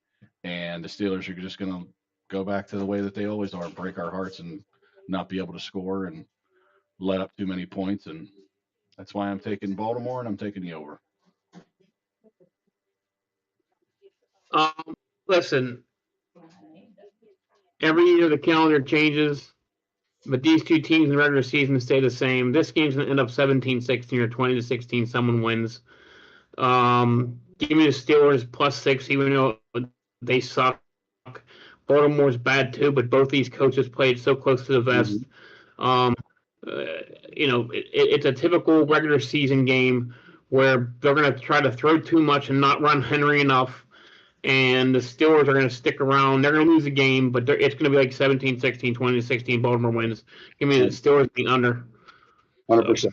I think Baltimore comes out with a lot of bunch stats, multiple tight ends. You'll see likely the injuries on the field a bunch. And they're just, out of that, they'll either run Henry or they'll, again, just. News out of Pittsburgh today, by the way, Kyle Duggar is out with a hand injury. Great. So, yeah. Yeah. Just keep piling it up. Yep. Remember last year when we said about 2 losses into Russell Wilson's 6-game losing streak that we said, yeah, the Steelers probably aren't going to win the rest of the year? I think that happens. I think that happens again. I don't think we win for the rest of the year. It could. I don't think we win for the rest of the year. I don't think they win. I don't have any faith in this team anymore. I don't. I lost it all. So that's what they've done to me. If they keep for this game, then you're right. The season's lost. Right. So, because this is the playoffs. It's the division. This is the playoffs. This is their path. And if it's not going to be, it's not going to be. Pretty simple. So yeah, don't have a lot of faith in this game at all, especially for our team. So there is a few games left, so we'll get one more game. 5. Okay. Well, again, let me just transition. Yeah. So let me just transition since we're talking about this game and my number 3. I think Lamar Jackson has a 100-yard rushing game. There it is. It's possible. That's good. That's a good one. I like it. My top 3 was I just said it. I don't think these teams sniff 40 points. So I think it's the typical Pittsburgh Baltimore boring game. Who, two teams are just they're not going to make any noise at all in the playoffs. Whichever one gets worse is going to be Baltimore, not Pittsburgh. Give me that's just my number 3. It's just a typical boring Steeler Raven game. Punch each other in the mouth and watch each other rot, and their rookie carrot come in and kick a field goal to beat us. So that's it. I just went and I pulled up Lamar's stats for the year this year. He's not running as much, but we know that. Obviously, you're making a prediction, but I mean, if he does that against us, this is what he's been doing. Okay, this is his last few game logs: rushing only, 27 yards, 11 yards, 10 yards, 36 yards, 14 yards. If he pops 100 against the Steelers, whatever, dude. I'm out. That's it. I'm changing my room. I get rid of the Steelers. I'm out. Okay. It's over. So I will be texting you. I will be texting you after every play that he runs. Yeah. Like Lamar 7-yard game, Lamar 2-yard game, Lamar 4-yard game. All right. Here's number 3. I thought this was kind of fun. Let's throw this at you. We've had 4 quarterbacks this year throw for 400 or more yards. Okay, 4 total this year. Yeah. Now, I'm going to give you the names of these 4 quarterbacks, and you're going to smile inside. Hopefully not laugh out loud. But Joe Flacco is number 1 on the list. It was 440-something yards early this year. Jacoby Brissett, Russell Wilson, and Bryce Young.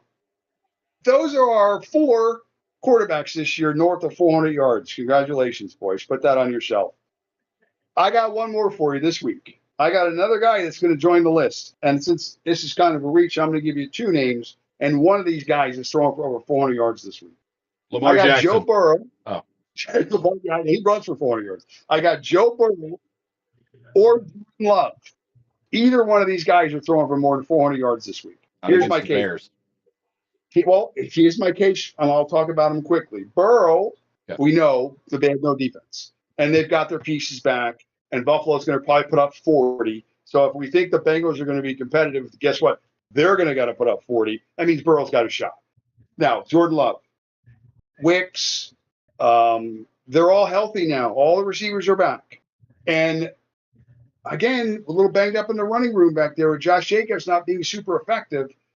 I don't think there's a game script for this necessarily. I wouldn't predict this. I do think Green Bay's defense shows this week. But there's a scenario where both teams get like this because the Bears have been moving and scoring points. I think the Bears are the second highest point scoring team in the league. So this is a scenario where these teams are each putting up 30. And if that's the case, baby, Jordan Love all day. Christian Watson, 45 yards over the middle. Yeah, so I got one of these two Bobos throwing for north of 400 yards because you can't have these guys alone on the list. You can't have Joe Flacco and Jacoby Brissett and Russell Wilson be the top of any list in any year in the NFL. I'm sorry. So something's got to be done, and I think it's this week. So give me that for number 3. Speaking of Russell Wilson, he has a healthy scratch this week. Yeah, he's a healthy. Wow. Yeah. Wow. He was also a healthy scratch last week. So I have a feeling that, I mean, obviously, I think this is, it's writing on the wall over there in the Giants facility. Russell Wilson will not be back next year. But you can also probably safe to assume that Russell Wilson will retire after this year as well. Yeah. The last 2 years, it doesn't, well, I mean, you can't really say that the Steelers didn't want him, but they didn't bring him back either. And the whole reason why he didn't start the whole year with us is because he had a calf injury. So I think it's safe to say that he's probably done after this year. But yeah, that's my number 3. My number 3 I'm adding on to. I just had a healthy scratch 10 minutes ago. Oh, make sure you put on that healthy cream right after. You don't get it eventually. So. Yeah, I didn't realize that we went to NASCAR already because you're over here with your racing stripes.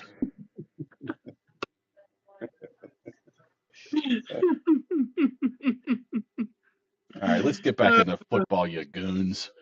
The Denver Broncos are going into Vegas to play the Raiders. They're going to give the Raiders 7.5. Over under is set at 40.5, and this one is inside Allegiant Stadium, which is a dome. Yeah, and expensive too, by the way, to go there. One of the highest priced tickets on the board. I was going to say it's not that expensive considering. I mean, but considering the rest of the league right now, I mean, you can get into $8. So I mean, that's a pretty good deal right there. You pay more to park, take the bus downtown, cost you more. So yeah, I am on the Broncos in this game because the Raiders are terrible, as Charles would say. Terrible. Yeah, they're terrible. They're just a good football team, and the Broncos are not. So I'll take the Broncos and the over in this game, please. 40.5. It's not a big total. I think they get there. That's because the first time they played was 10-7 on a Thursday night. But it's different this time, and like it's no weather. So Denver, New York for me, a beat down. I'll make it short and sweet. I'll take Denver. I'll take the over in this game as well. 7.5 is a lot, and I'm still a little bit weary about the Broncos and their offense. But I have no faith in the Raiders at all. So that's really the reason there. We're on Denver. I just think the Raiders' offense is really bad. So give me Denver in the under. I could see like a 27-3, 27-6 win. Like, just give me Denver in the under. Okay. The only bright spot that the Raiders have is Bowers is back. Yeah. That's it. He's playing really well. Quietly, I don't know what this says for the rest of the class, but I thought I read this week that Genty is leading all of rookies from total yards from scrimmage. Well, it doesn't say much if he is. Well, I mean, he's almost at 900 yards, total yards from scrimmage. Doesn't say much either, considering the fact that Judkins didn't play the whole season either. Yeah. Right. Yep. All right. Next game we got is the Chicago Bears and the Green Bay Packers, which quite arguably could be the game of the week. The Bears in this scenario are going to get 6.5 in Lambeau, which is a blistering 17 degrees, and over under is 44.5. Yeah, that's a cold one. Does that line look right to you guys? It seems a little inflated. I mean, based on what we've been watching the last couple of weeks. I I agree. mean, the Bears have seemed to be the more consistent team than the Packers have been. But it just seems like a lot of points. 6.5. Yeah, I'm on the Packers. good. I I'm think just refreshing here just to make sure that is what it is, and it is what it is. So 6.5, 44.5. I like the Packers here, I think. And if Jordan Love throws for 400 yards like you said he will, then definitely I like the Packers. So the issue that I'm hearing about Caleb still is that despite the winning, despite he's not turning the ball over, despite that he's somewhat getting better at running Ben Johnson's offense, there's still statistically some anomalies in his game. Like he's not great in situational stuff. And against the Packers team, maybe that's why the line is 6.5, because the defense has been pretty good consistently. If anything, the defense has been pretty solid. So for me, it's the Packers. I think I'll lay it. And Vegas is telling us something here, and I'll go with the over because I want to see yards and points. So Packers and over, and Jordan Love throws for 712 yards. That's what I'm going with. So, sometimes I wonder if you watch football at all. yeah, okay. Give me the Bears 6.5. They're going to get points in the way that they've been playing. Hell yeah, give me that 6.5. I'm going to take the under in this game too because it's going to be 17 freaking degrees. Cool. Ooh, ain't nobody going to want to touch anybody, and nobody's going to even want to catch the ball. So lots of drops. I'll take the Bears. I'll take the under. Note I just read Rome Odunze's out for this game. Doesn't matter. He hasn't showed up lately anyway. He hasn't. 6.5, a lot of points to give though in a game like this. This is a big division game, man. I don't trust Jordan Love at all. I don't trust either quarterback, to be perfectly honest with you. But I do trust Green Bay. Chicago's running game is really good with Swift and Mononge. They're really tough. And Matt, you brought it up. They have some issues in the backfield. Wilson's been the lead ball carrier the past 2 weeks. Jacobs is banged up. So Chicago and the under in this one. I'm with you, Chaz, on this one. I think 6.5 is way too much. So I like the under that with cold weather. I think it's gonna be a typical NFC North battle. So yeah, 20-13 or something like that. Yeah, that's what I'm guessing. Yeah. All right, next one. LA Rams going into Arizona. It's going to be a lot different than 17 degrees. It's going to be climate controlled. They're in a dome. But the Rams are going to give 8.5. The over-under instead of 47.5. This is going to transition into our top 5 again. So I'll start out. I'm going to take the Rams. I'm taking the over. I don't care about that 8.5. Matt Stafford is playing lights out, and Jacoby Brissett has been keeping games close, but I don't think it's going to happen with this team. Arizona in the over. They just get inside the number. Stafford 32 touchdowns, 4 interceptions this year. I think he right now is probably either 1 or 2 in MVP voting. At least he is on my list. He's Stafford number 2. Number 2. I mean, it's for me. But I think the Cardinals, Brissett, he's been throwing a ball a ton. His game logs have been like 45 attempts, 47 attempts, and it's been the 2 guys. It's been Michael Wilson, because I don't know if Harrison's even playing yet. He's up again, Harrison. Yeah. It's been Michael Wilson and Trey McBride. So obviously you got to ride those 2 guys, and that's sort of a game script for fantasy. Either one or other. The other 2. This is a good game. You talk about strategy when I hear it for DFS is when they say if you like a game and some scoring, make sure you got somebody on the other side to run it back. So maybe a good stack in this game would be like Stafford and even the Kuru Adams, who probably just scored again, and then one of those 2 receivers from Arizona in a positive game script where they're going to have to continue to throw to move the ball. So you'd have to focus in on one of those two guys. So I think grabbing some pieces from this game could be good for DFS. That being said, Arizona over. That's what I got. Yeah, I'm with you, Chaz. Give me the Rams in the over. I don't see Arizona running the ball on this team whatsoever. They try to run sweeps. LA Rams are one of the fastest defense in the league. They can't run the ball. It's definitely going to be on the quarterback percent. I just think he's going to turn it over way too much against his defense. I think the Rams win this in a rout. Give me the Rams in the over. Okay.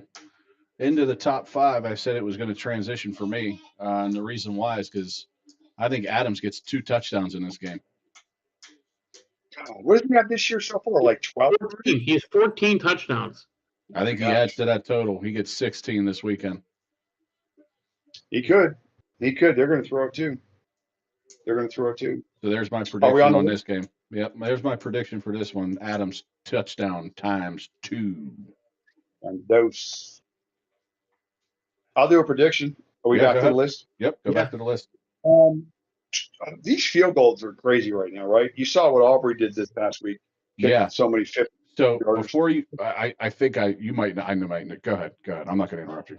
I apologize. No, it's okay. 2023. There was 162 total 50-yarders kicked made. Okay, in 2023. Last year, the number jumped up to 250+ yard field goals made. Okay, 200. This year, we're on pace for slightly better than that, like maybe 210. So we can see where the trend is going, but it's not just 50-yarders. They're kicking 60-yarders. It's a free for all. I think this week we have 3 50+ yarders. Go find me a prop under the 50-yard made field goals this weekend. Because if we talked about it, we know the weather is kind of starting to change. And for some reason, you see these guys, it's anomalies. They can kick a 60-yard field goal, but they'll donk a 30-yard extra point. I don't understand it. But regardless of that, I think this is a weekend where you got some freaky stuff going on the field. And I have a total of 3 50-yard plus field goals made this weekend, probably all by the same guy, but that's all.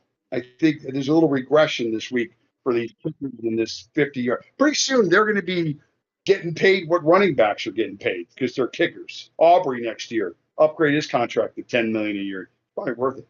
But I say 3 field goals total, 50 yards and over. That's it.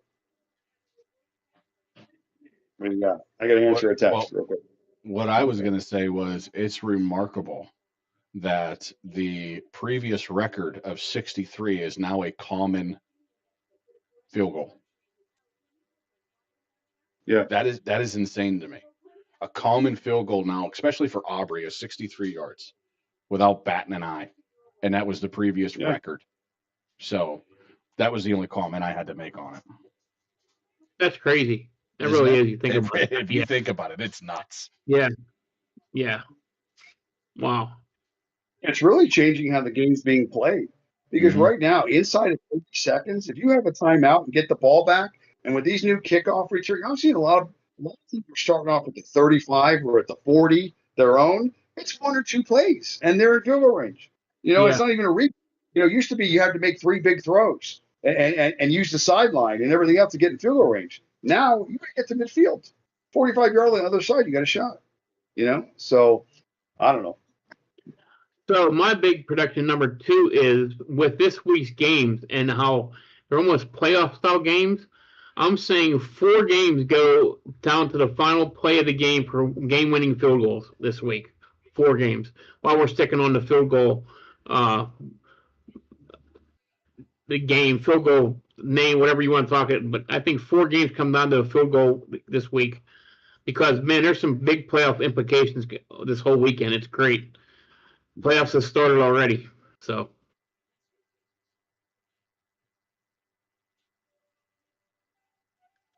Was that your prediction? That's mine, yeah. Okay. All right, moving on. Getting down to the nitty-gritty here. The last 2 games that we're going to talk about, and then we're going to finish out our top 5. The Houston Texans are going into Kansas City, the home of the Chiefs. in Arrowhead on Sunday night. They're going to play the Chiefs. The Texans are going to get 3.5. The over/under is set at 41.5, and this game is going to be a very, very lovely 26 degrees.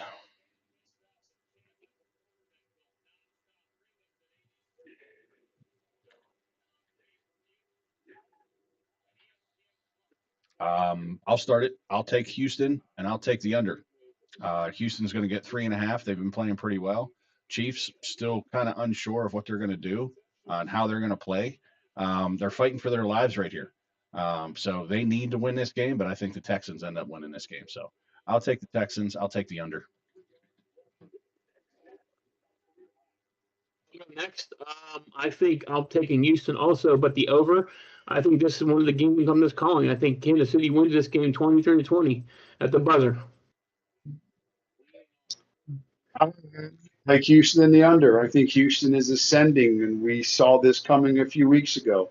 The defense has been lights out all year, probably second best behind Cleveland. The offense was the problem. Injuries, offensive line struggles. They're getting a little something going. Jaden Higgins has been a story. He's been the clear number 2.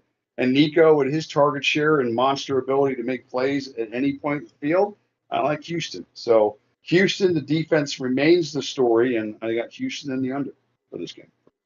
You guys think Houston wins this game? Yeah, I do. I like KC to win it just on a field goal, though. I like Houston to win it. Interesting. Yep, straight up. Money line it. Speaking of money line, Philadelphia Eagles on Monday night are going to LA to play the Chargers. LA is going to get 2.5 at home, and the over/under is set at 41.5.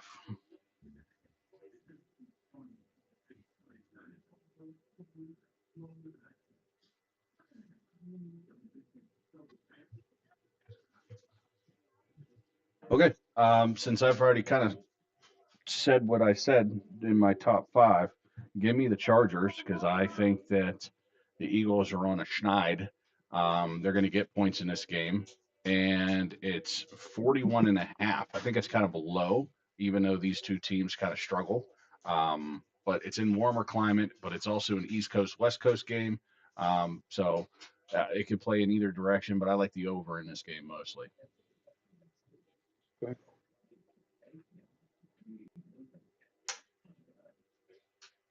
I like it. What are you taking?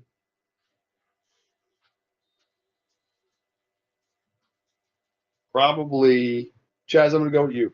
Exactly what you said. Yeah, it's easy for me. Same. Exactly the same. I am going Philly in the over. We're all on the over. It just the Eagles, the Chargers have been hurt too. Yeah. Chargers have been dealing with injuries, but they find ways to win regardless. But it depends on the matchups, and the Eagles defense is still playing pretty well. So yeah, all right, I'm good with that. Top 5, last one, number 1. I don't know. You guys know what scoregamis are, right? Scoregami, the NFL scoregamis are scores that have never happened before. Okay. And you would think with all the games being played and, all the different scenarios, these scores would hit. But even 2 weeks ago, there was a game, I think it was Buffalo and Cincy, it was 44-32. That score had never happened in the NFL. Scoregami. So I think this week we get it again. I think it parlays into my fact that you're going to have at least one 400-yard passer, not as many field goals, and a couple of doinks for extra points. Boom, done. Scoregami. Don't know which game, but I was looking at the scores real quick, just checking, and there's never been a 4-0 score. Cleveland, Tennessee. We don't know. It's a possibility. So I'm just saying. I'll tell you what that score is going to be. It's going to be 3-2. Yeah, well, it's one of those, I think, actually, ironically. But scoregami this week for me. There'll be some crazy stuff happening. The NFL right now, week to week, is that way anyway. And again, just to think that there are scores that haven't happened yet. Another one somewhere this weekend. It'll be like a 17-11 game of some kind, whatever it Nah, is. I think that happened in the Denver game this year or last Yeah, year. yeah. I do I have a- vaguely remember that. Yeah. All right, so that wraps up our NFL slate. Except me and Matt Yeah, need you're to number select one, did you, Tim? our. Oh, my number one, Texas win. The Texans. Okay. The Texans beat the Chiefs. The Chiefs. Yeah, that's my number one. My number one is the Chargers only win one more game the rest of the year. You got to say that again. You broke up for most of it. The The Chargers. only win one more game the rest of the year. Chargers only Sounds win like- one more game the rest of the year. And that could be week 18 against Denver. I don't see them winning another game. I look at their schedule. I heard Herbert. They're in trouble. I pulled the origami list by year, and this is, I didn't know it was like this. This year, there's already been four scores that have never happened before. Last year, there were 6. The year before that, there were 9. And then 3, 6, 11, 6. Listen, There's less games. Abraham Lincoln, 4 scoring 7 years ago. Just about to say. I was just about to say. 4 scored 7 years ago. Shut the fuck up. Nobody cares. It's insane. Shit. That goes to show you that me and Mike hang out too much. Yeah, fucking 4 scored 7 shut the fuck up years ago. Oh God! All right, so the only thing we have to do left on the NFL is Matt and I need to pick our defensive touchdowns. I got mine. We'll go. Who you got? Give me Mr. Interception himself this year in Geno Smith to throw a pick 6 against the Denver Broncos this weekend. Oh yeah, that's gonna happen. I agree. I think the Jets get a defensive or a special team score. I think Tua gets sacked in the end zone, and the Jets recover a touchdown in the end zone. How about that? Sack, fumble, recovery, touchdown, Jets. Jets. Scorigami. Let's go. Jet ass. Not ass. Ass.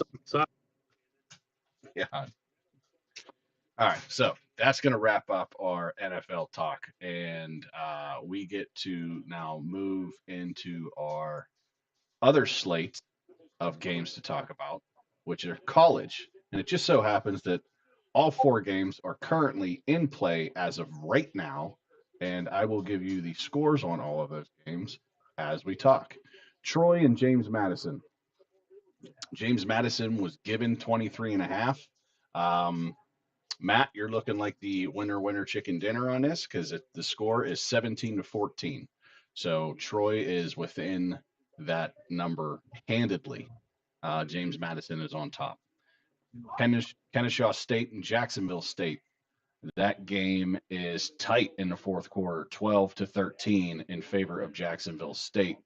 Matt, you are also on the right side of that. I'm just letting you know I hate you right now, just so you know that. And so much money with my college football. Yeah, I know. I could have put all my kids through college if that was the case. The other game that is in halftime currently just went to halftime. North Texas versus Tulane. Matt, you stuck at this one. Tulane is handedly winning this game 24-7. And then the last game that is going on right now that is getting ready to go into overtime, and that is Boise State and UNLV. And Boise State is handedly winning this one so far, 28-14. So by the time it's all said and done, this one could look like the over of the 58.5. Dad, you said overtime, not halftime. Okay. Halftime then. Thank you for correcting me. And then this Tulane in North Texas, probably going to be the under that hits on this one because it looks like Tulane's doing all the scoring. So we'll see how these other games pan out. Troy and James Madison just went to the fourth. Kennesaw and Jacksonville are in the fourth. So some of these games are getting ready to wrap up. So we will see what they are. But into Saturday's big slate of championship games. Let's talk about the first one, the Big 12 championship. Number 11, BYU, is taking on number 4, Texas Tech. Texas Tech is giving 12.5 against BYU. And the over-under is set at 49.5. It was 50.5. It's come down, 49.5. I gotta go BYU. Thanks, buddy. I like Tech. I think You like- BYU. Here. Yeah, I think Tech's got some more athletes on that team. I think that's a pretty big line for a championship game. That tells you something in terms of strength of schedule and all that good Gotcha. stuff. Well, I like Tech, and I like the over.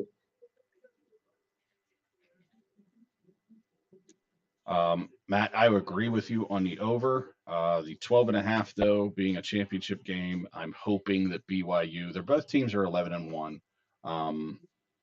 I like both teams. I do think Texas Tech ends up winning this game, but I think this is a closer game than what this spread lets you on to believe. So I'll take BYU in this fact, but I will take the over as well.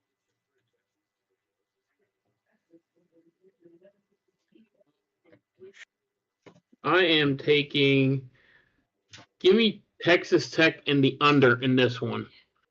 They've been playing great defense, and they paid for this team, and they're paying good money for them to be in games like this. So I think they win. They win handily. Give me Texas Tech and the under.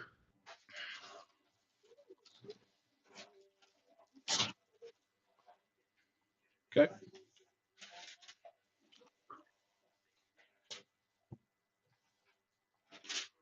All right. Next game is the MAC championship at noon. What? We got to yeah.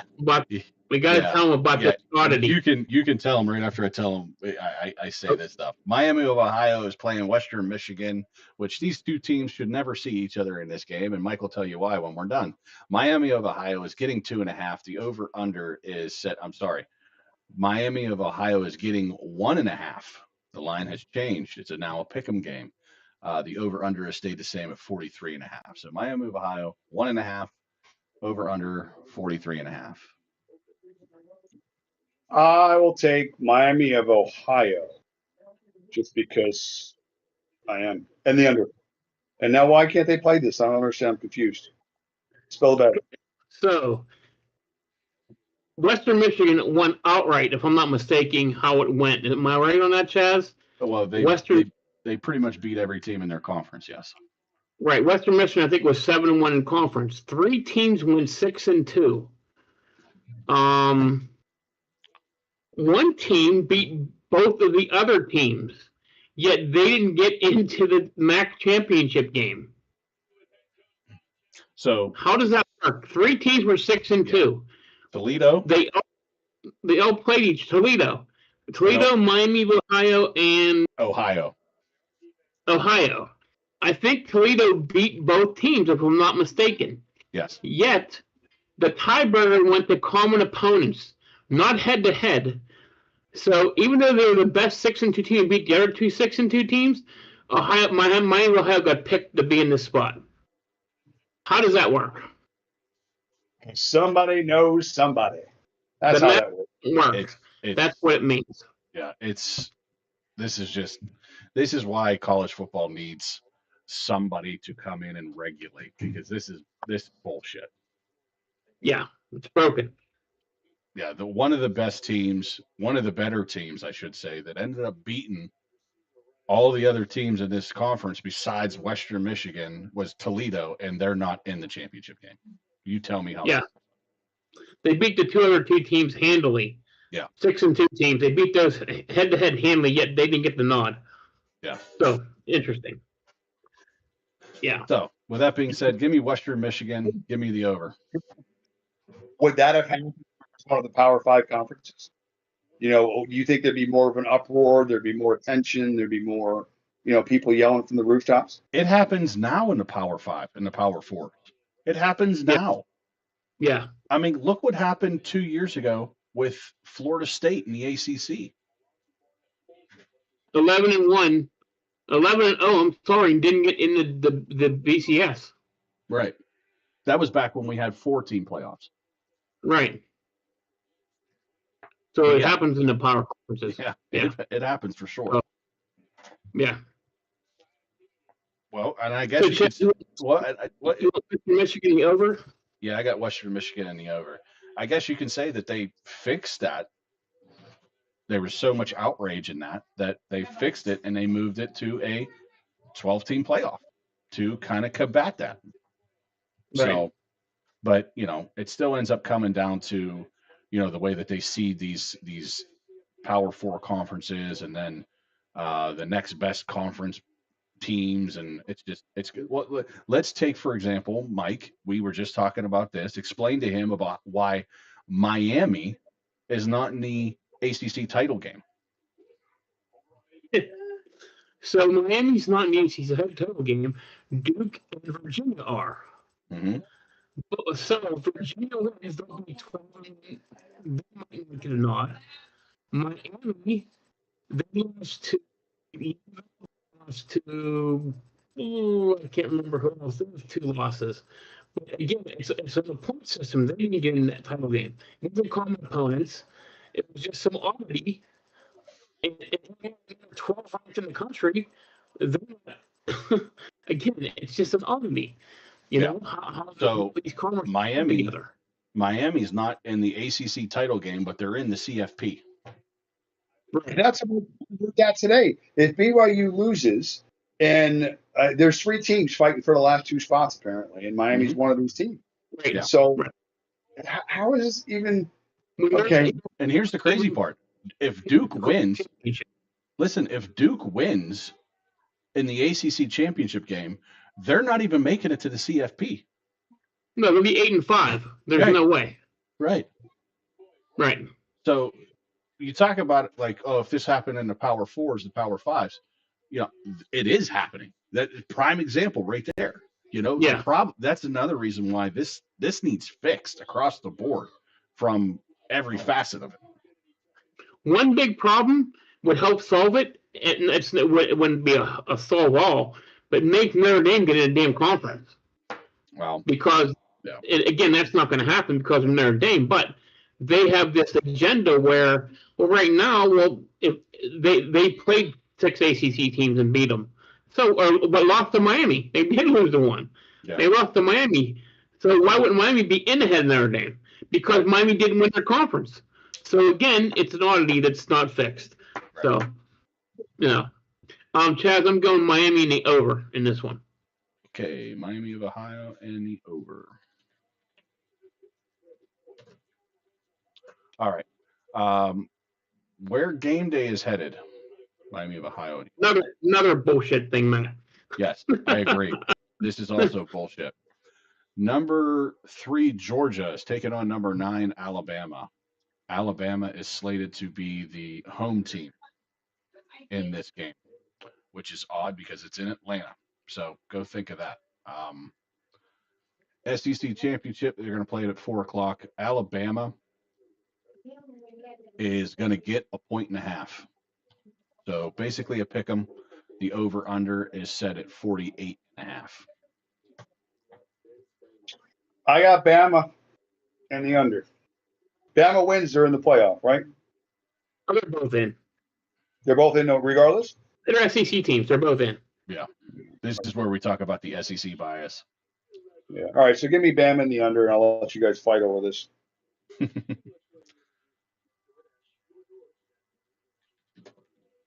And I think they should both be in, regardless of these 2 teams. They should be in. Well, yeah, they're going to be. Right.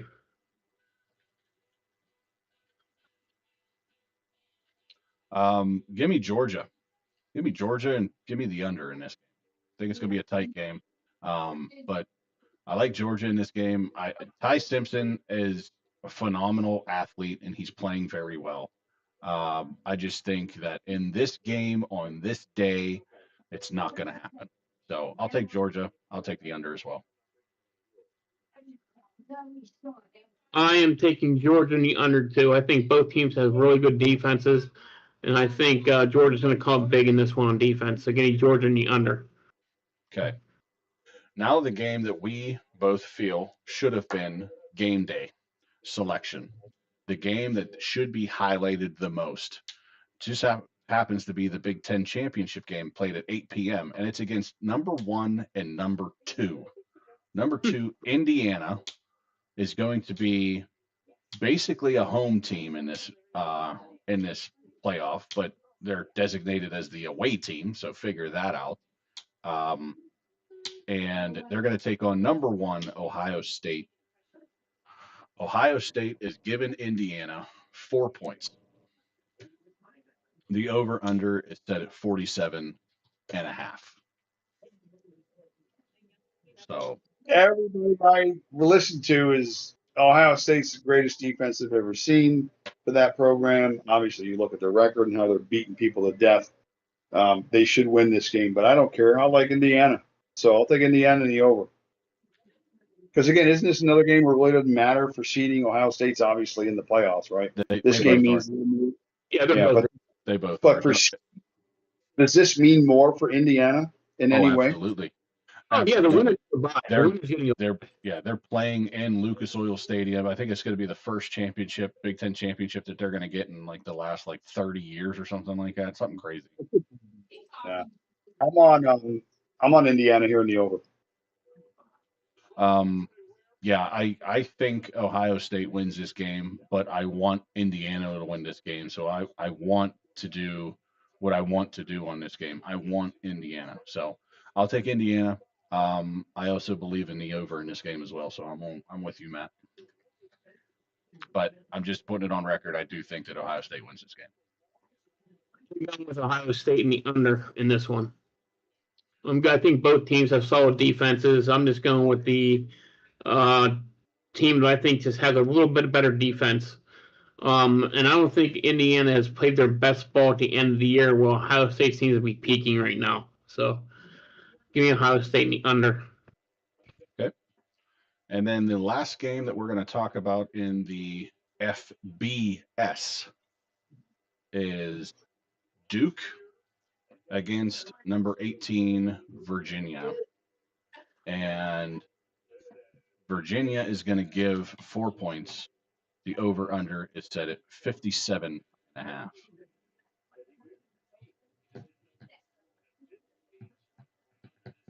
What was the line again? Duke is getting 4. Over. Okay, 4, right. Yeah. 57 and a half. Yes, 57. Virginia and the over for me in this game. Matt, I'm with you. I don't think anything more needs to be said. I don't think these two teams should be playing each other. I think Virginia should be playing somebody else. I don't think Duke belongs here. So that's why I'm riding where I'm riding.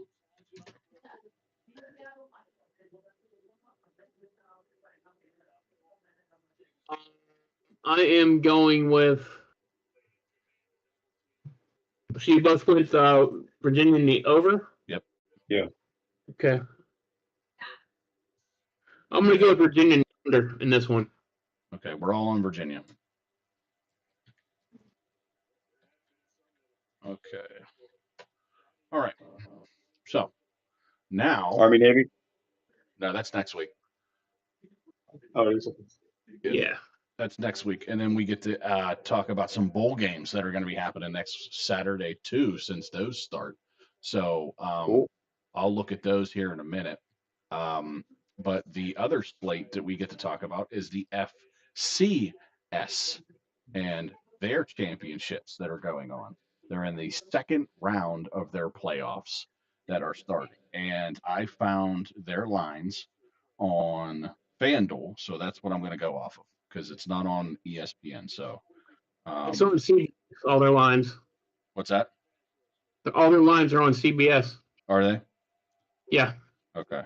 I'm going to take them from here. Well, if I say something different than what you see, then you let me know. Okay. So, um, the first game here that I have is Villanova and Lehigh. And the line that I have on that is Villanova is getting 4.5.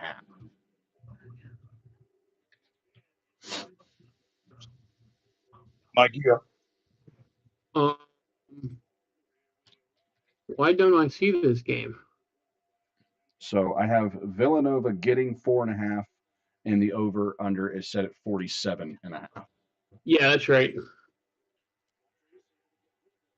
I am going with. Give me Lehigh in the under. Lehigh and the under. They're playing that game in Bethlehem. You guys know that? Yeah. I'll take Lehigh in the over. You want to know why? That bitch high. Lehigh. You got to take Lehigh. She's high. You got to. Yeah, Boise. Wheezy.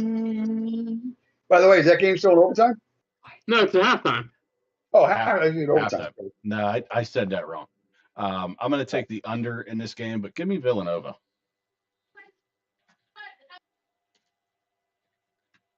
The next game I have is South Dakota and Mercer.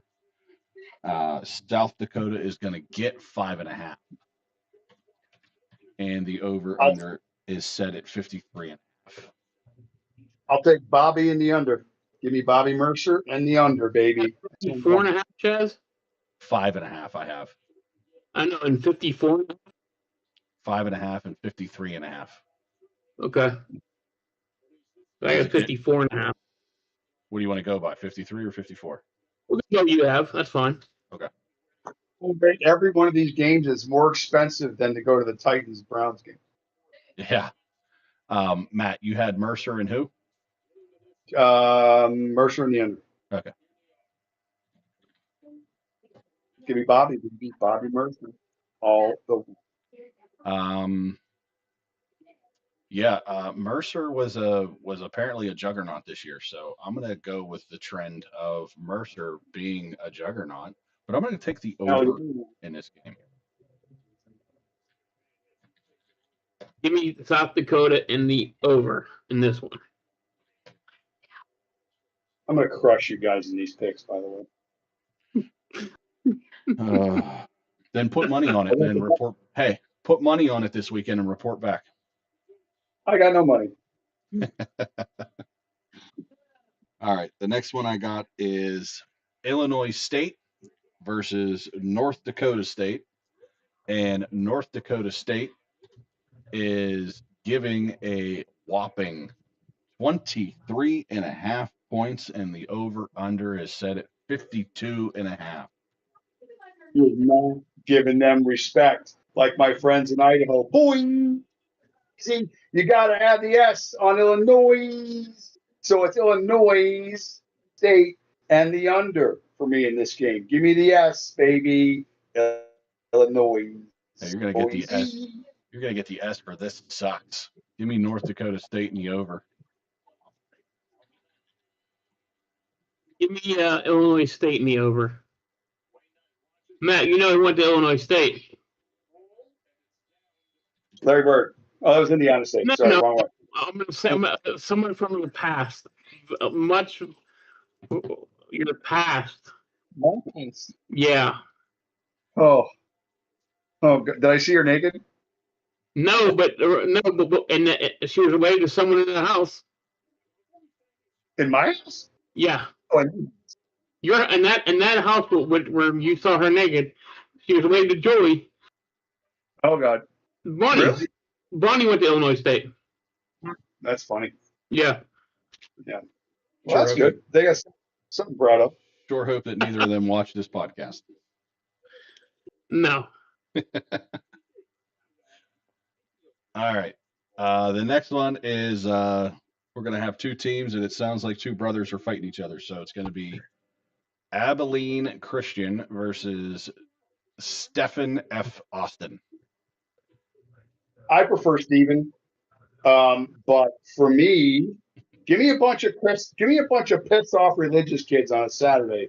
Give me Abilene Christian, boy. Let's go. They're It's all- Gentile. Let's They're- rock. They're also getting 4.5, and the over/under is set at 49.5. Don't need it. Money line the Christians, baby. Let's go. Separate the water. Walk on it. Do what you want to do. Break some blood. Make some wine. Let's go. So you got the Christians, and you got what, the over? Oh yeah, you. No pun intended. Let's go. Oh God.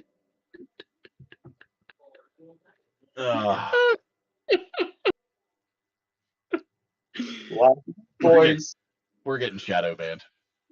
And auction of where you can go see that game too. You just got to bring it with you. So you're Did you say if you bring communion, you could go to that game for free? yourself some bread. You're in. Come on in. Let's go. Let's go. Oh God, I can't anymore. I'm tuning out. that ain't right. That ain't right. Goodness, what is wrong with you, man? What the hell is wrong with you? I swear. Good Lord. Wow. Man. Give me Steve Austin and give me the under. Yeah, give me Stone Cold Steve F. Austin and give me the under. Welcome to my. Give me Stephen F. Austin and the over. A bunch of atheists. I can't believe you two. You guys need to go have some communion and ask for forgiveness. Listen, I go to communion almost every month. Okay, I don't want to hear it. Okay, the next one I got is North Dakota State versus Tarleton State. North Dakota. North Yes. Dakota. North And Dakota. they're playing. I apologize. North Dakota and Tarleton State. Yeah, they're in And- Stephen. And Tarleton is giving 5.5, and the over under is 57.5. I have a question. Sure. What the fuck is a tarleton exactly? Like, what is their mascot? Like, who are the tarletons? Somebody It's, call it. The Tarleton mascot is. It's a shaman.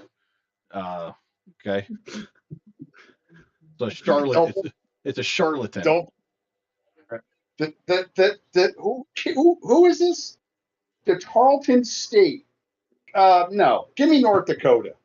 Okay, North Dakota and the under in this game because I don't think Tarleton State has a kicker. I really don't. I don't think they got one. I think they got the punter doing both jobs. So I'll take North Dakota in a close one and the under. He says it too. All right. Give me North Dakota. Over. You're taking Tarleton in the over. I'm taking North Dakota in the over. He's got to take Tarleton. All right. So we're both on the over, but you got the charlatan Tarletons, and I'm taking the North Dakotans. Oh, goodness. Oh God, my fucking face hurts from laughing. The next one is the SWAC Championship. Prairie View A&M versus Jackson State. Can we go back? Abilene Christian University team. Do you know what their mascot is? It's not the Jesuses. It's Willie the Wildcat. It was adopted in 1919. They've been around. They've been praying in that school for over 100 years, and that's what they prayed for. Willie the fucking Wildcat? Are you serious? Like they couldn't come up with something better than that? Apparently not. Those mid Christians aren't that bright. I got to be honest with you. They should convert to Hinduism or something like that. Maybe trade it. All right, you ready to hear Maybe- these? You ready to hear these spreads? Are you done over there Are you done, Randy? in your South religious banter? the Habibs. All right, yeah, go ahead. Go ahead. Sorry. Good Lord. I want to All right. find out about the Christians. Prairie View A&M is going to get 7.5. The over/under is set at 53.5 for the SWAC championship. For the WAC championship. I like it. Mike, you want to go first? Because I'm going to copy you. Great. Thanks. I am taking Jackson State in the over. Yeah, I'm not taking them. Okay. I'm not taking them because I'm taking Prairie View. Where the hell is Prairie View? But I'll take them. A&M. Oh, they're at A&M. Oh, you got to take A&M. Give me Prairie View, A&M, and P&M, and I'll take the under. So give me All right. both day and night, and I'll take the under. I am also on Jackson State, and I'm also on the under. You guys don't learn. You don't learn. The next one is Yale versus Montana. Montana State, sorry. Montana State. And Montana State is giving 27.5 to Yale. Oh, they should. Yale had midterms this week. They ain't going to be ready. They were studying. So I will take Montana State, baby, minus the 27. That's a lot.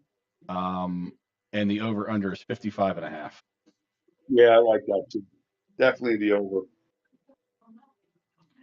I'm on Yale after that wonderful performance that they put up against Youngstown State, where they were Oh, also comeback. they were also down 28 point, or they were also 28.5 point favor or underdogs in that game, and they come back to win it 43-42. Yeah. So I'm going to take Yale after that performance, and I'm going to also take the over in that as well. Who'd you take, Matt? Montana State in the over? Oh, yeah. I am taking Yale in the over also. Yale in the over. Okay. We're all in the over. All right. The next game is South Dakota State versus Montana. And Montana is giving 1.5. And the over/under is set at 53.5. Yeah, I agree with all of these. I love Montana just because I've never been there and I'd like to go. So I will take Montana. I also like the name of their stadium. They're playing in Washington Grizzly Stadium. That's badass, right there. They're the Grizzlies, the Montana Grizzlies. Yeah. Grizzlies. Yeah. Yeah. So you can't beat a Grizzly. It's only $9 to get in that stadium, by the way. They're probably giving away some free hot cocoa. It's gonna be cold. Montana and the over for me and your $9 ticket. Let's go see it, boy. Road trip. Go Grizzlies. Go Montana Grizzlies. over. Wow. Grizzlies. All right. I will take South Dakota State. Go big, go blue, go Jacks, and I'll take the under. Do you know who played for South Dakota State? Yes, quarterback Carson Wentz. Do you know he who played for North Dakota State. Yeah. Do you know who played for South Dakota State? The Jackrabbits. Yes. The other quarterback, Trey Lance. No, I thought he was North Dakota, or was he Dakotas? I thought he was one of the North Dakotas. I thought Trey Lance played for them, if I'm not mistaken. Maybe I'm wrong. I thought he played for North Dakota or something like that. South Dakota State. Adam Vinatieri. Okay. Wow. I didn't know that. Yes. Adam Vinatieri's college is South Dakota State. Interesting. So, Lance played for North Dakota State also. Okay, North So, Dakota State. I yeah. thought so. I thought it was a North. Yeah. And then the last game we get to talk about is Rhode Island playing UC Davis. I don't see him. You see him. Okay. I don't know who he is, but UC Davis. And UC Davis is giving 6.5. And the over under is 57.5. Total, your total on that game? 57.5. Under the counter, Davis for me, or under consumption, depending on which party you're at. I will definitely do UC Davis and the under. Okay.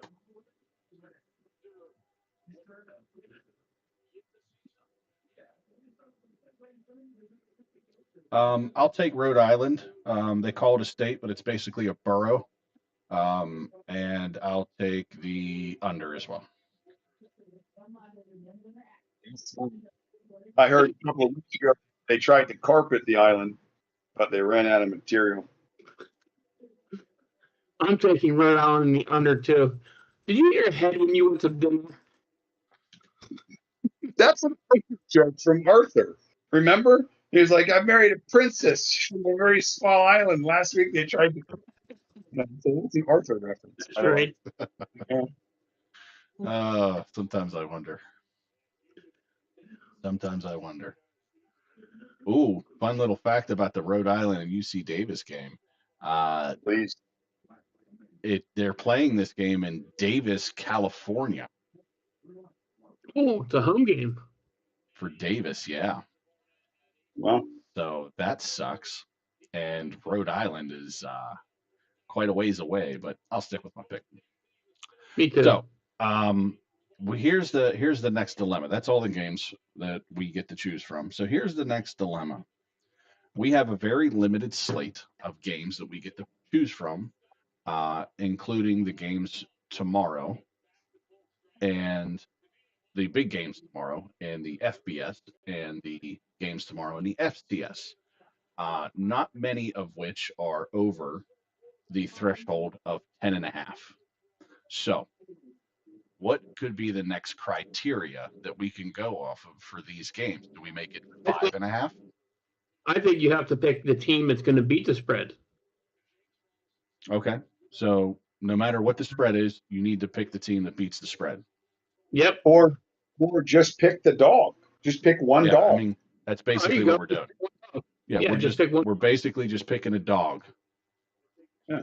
But, that works. But the dog has to win, correct? Yes, they have to win. Yes. Okay. So then that's how we play it. The dog has to win. So pick your dog. My dog is Indiana. I think Indiana beats Ohio State. All right. How about that? And shuts up all those guys out there in Michigan. They got nothing anyway besides old cars and cold room. So I'll take it. To Indiana. Okay. 1 OSU. So Matt's taking Indiana. Wow. Yeah. So there won't be, there won't be against the spread in this. You just get a plain, you just win. You just win. Just win. Yeah. Which is just 5 points. Right. We might be able to get some spreads whenever we get into the bowls. Yeah.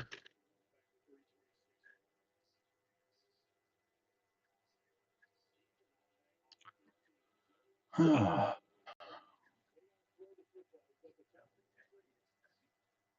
mean, if this is just a win type of scenario, I'm going to go big or go home. Give me Yale. Still got only 5 points, though. Yeah, I know. But what the hell? What the hell else? I mean, all right. Picking Bama over Georgia, that's not fun. Picking Duke over Virginia, that ain't going to happen. Yeah, give me Yale. The hell with it. Give me something to cheer for. Doesn't mean anything, so. You went with who? I went with Yale against Montana State. Okay. Have you guys? I'm going Rhode Oh. Island. Sorry. You what? Have you guys? Have you peeked ahead yet at some DK stuff? I just sent you guys some invites. By the way, thank you for your donations 3 weeks in a row. Shut up. Cheater. Rhode Island for me, Chaz. What is it? Rhode Island. Rhode Island. Gotcha. Yeah.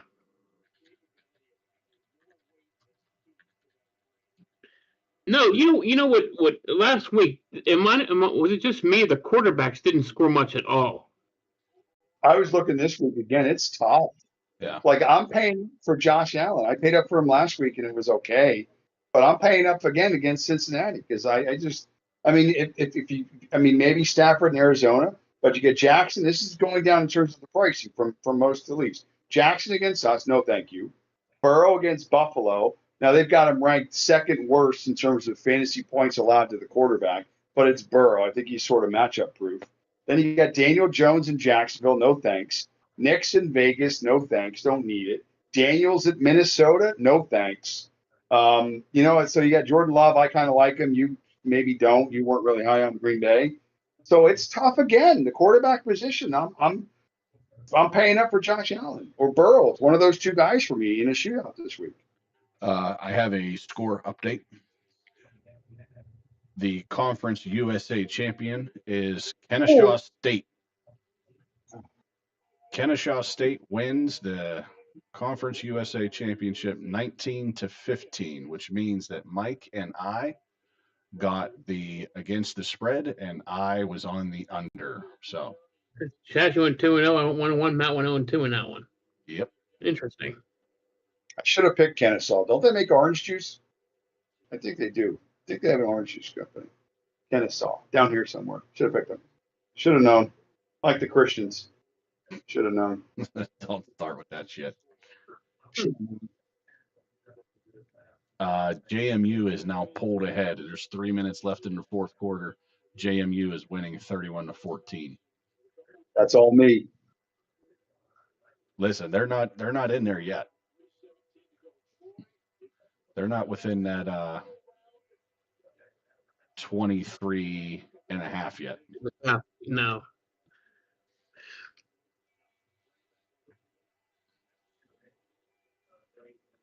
Well, that Tulane's driving North Texas. Damn. Yeah.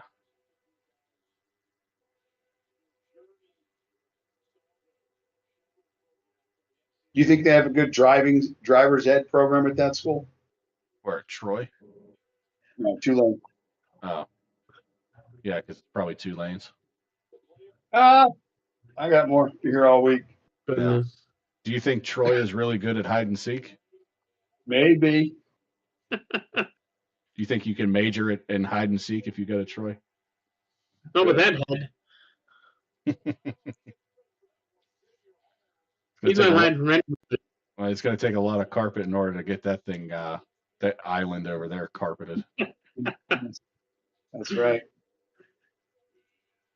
Where'd you go to eat? Bumba. No, it was Stallone's. Okay. Italian restaurant.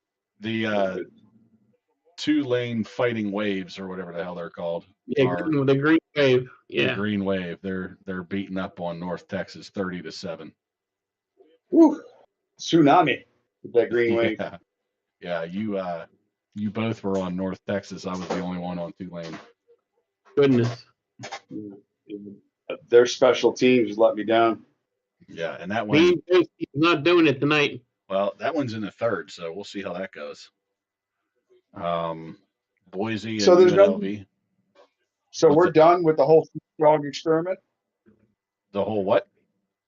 The super dog experiment that we did this year. Not really, because we could still do some of it, but you have a commanding lead over just about all of us.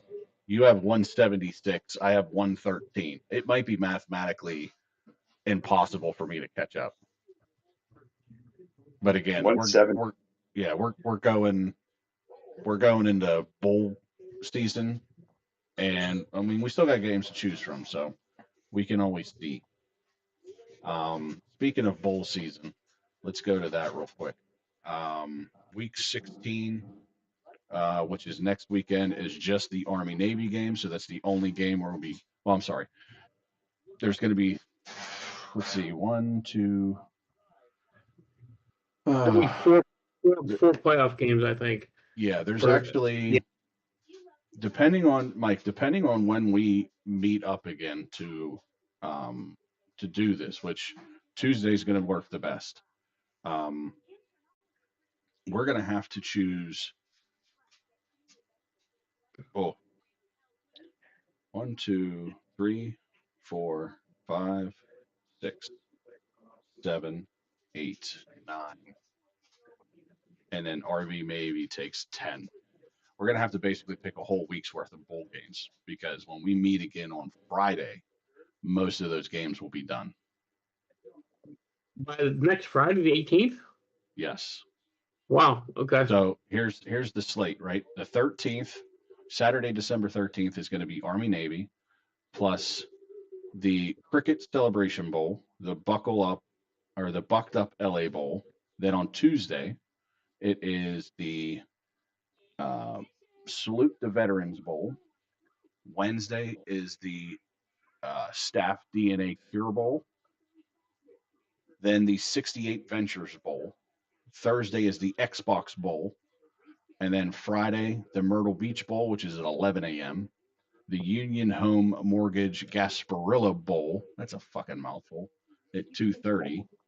And the first round of the college football playoff on Friday night at 8 p.m. So we're going to have to pick everything next Friday.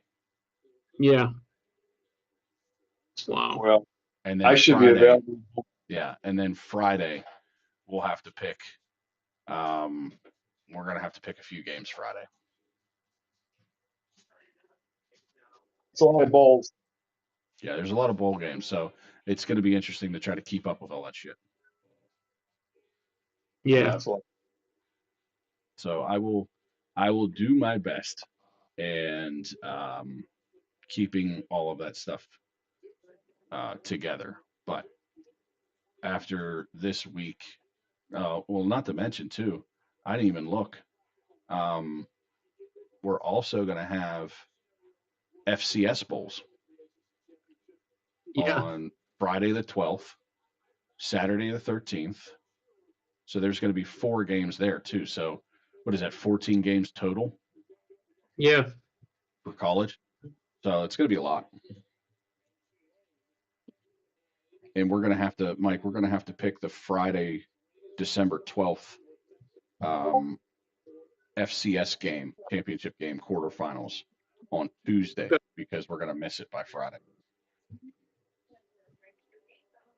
So a lot of picking to do. Yep. Cool.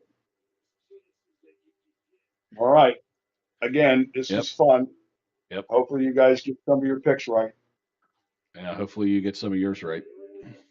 And we're going to win this week's DK, so you guys can just mail me the $4.60 now if you want. Save and not give the 10% to DK. That's about how much the stamp's going to cost to get you there. So the answer is no. Yeah. Fair enough. Oh yeah, Christmas is coming. I can tell you guys what I want yet. Okay. Listen, I want a Arnold jersey from you, Chaz. A toupee? Please, or reversible, so I can love watching everybody. And then what I need is Mike from you. You should know this. I want a case of Yoo-Hoo. You should have an extra 1 or 2 cases in your basement. So just send me one of those, and then I'll be happy. So, there you go. Merry Christmas, boys, and happy Abilene Christian Day. So I have from like the 18th is my last day of work, and I'll go back to January 5th. So must be nice to work for a school district. Yeah, well, now I'm in Wilkinsburg starting Monday. So how could you work that close to a school? I thought they fixed that. Close to a school. He's in the school. I'm in the school. Laws up there in Pennsylvania? I mean, what the hell? That's crazy. They're a little loosey-goosey on them. Yeah. Yeah. All right, Lucy and Goosey. Guys, have a great Saturday. Yep. You as well. And, all right. So Yeah, we're going to basically. Was that Nutcracker? No, he's got lots of faces. There's one face, Okay, and two faces, and three faces. there you go. Yeah, not Are too bad. you in your fantasy leagues? Are you still playing head to head, or is it playoffs yet? One more week. If I win in one league, I get a first round bye. If I win in another league, I make it. And if I win in the other league, it don't fucking matter because I only have three other ones. So I got no shot. So that's the league I won back to back last year, last 2 years too. That's a good money league. That was $3,000 for first place. I won it back to, yeah, I won it back to back years. Wow. So yeah, it's $600 to get in that league. Jeez. There's only Yeah, 6 in it too, Chaz. What's that? Only 6 guys in it. Yeah. It's awful No, nice. it's me and my church group over there at Abilene Central. It's time to go. It's time Time to to go. Time to go. It's time to go. Okay, everybody.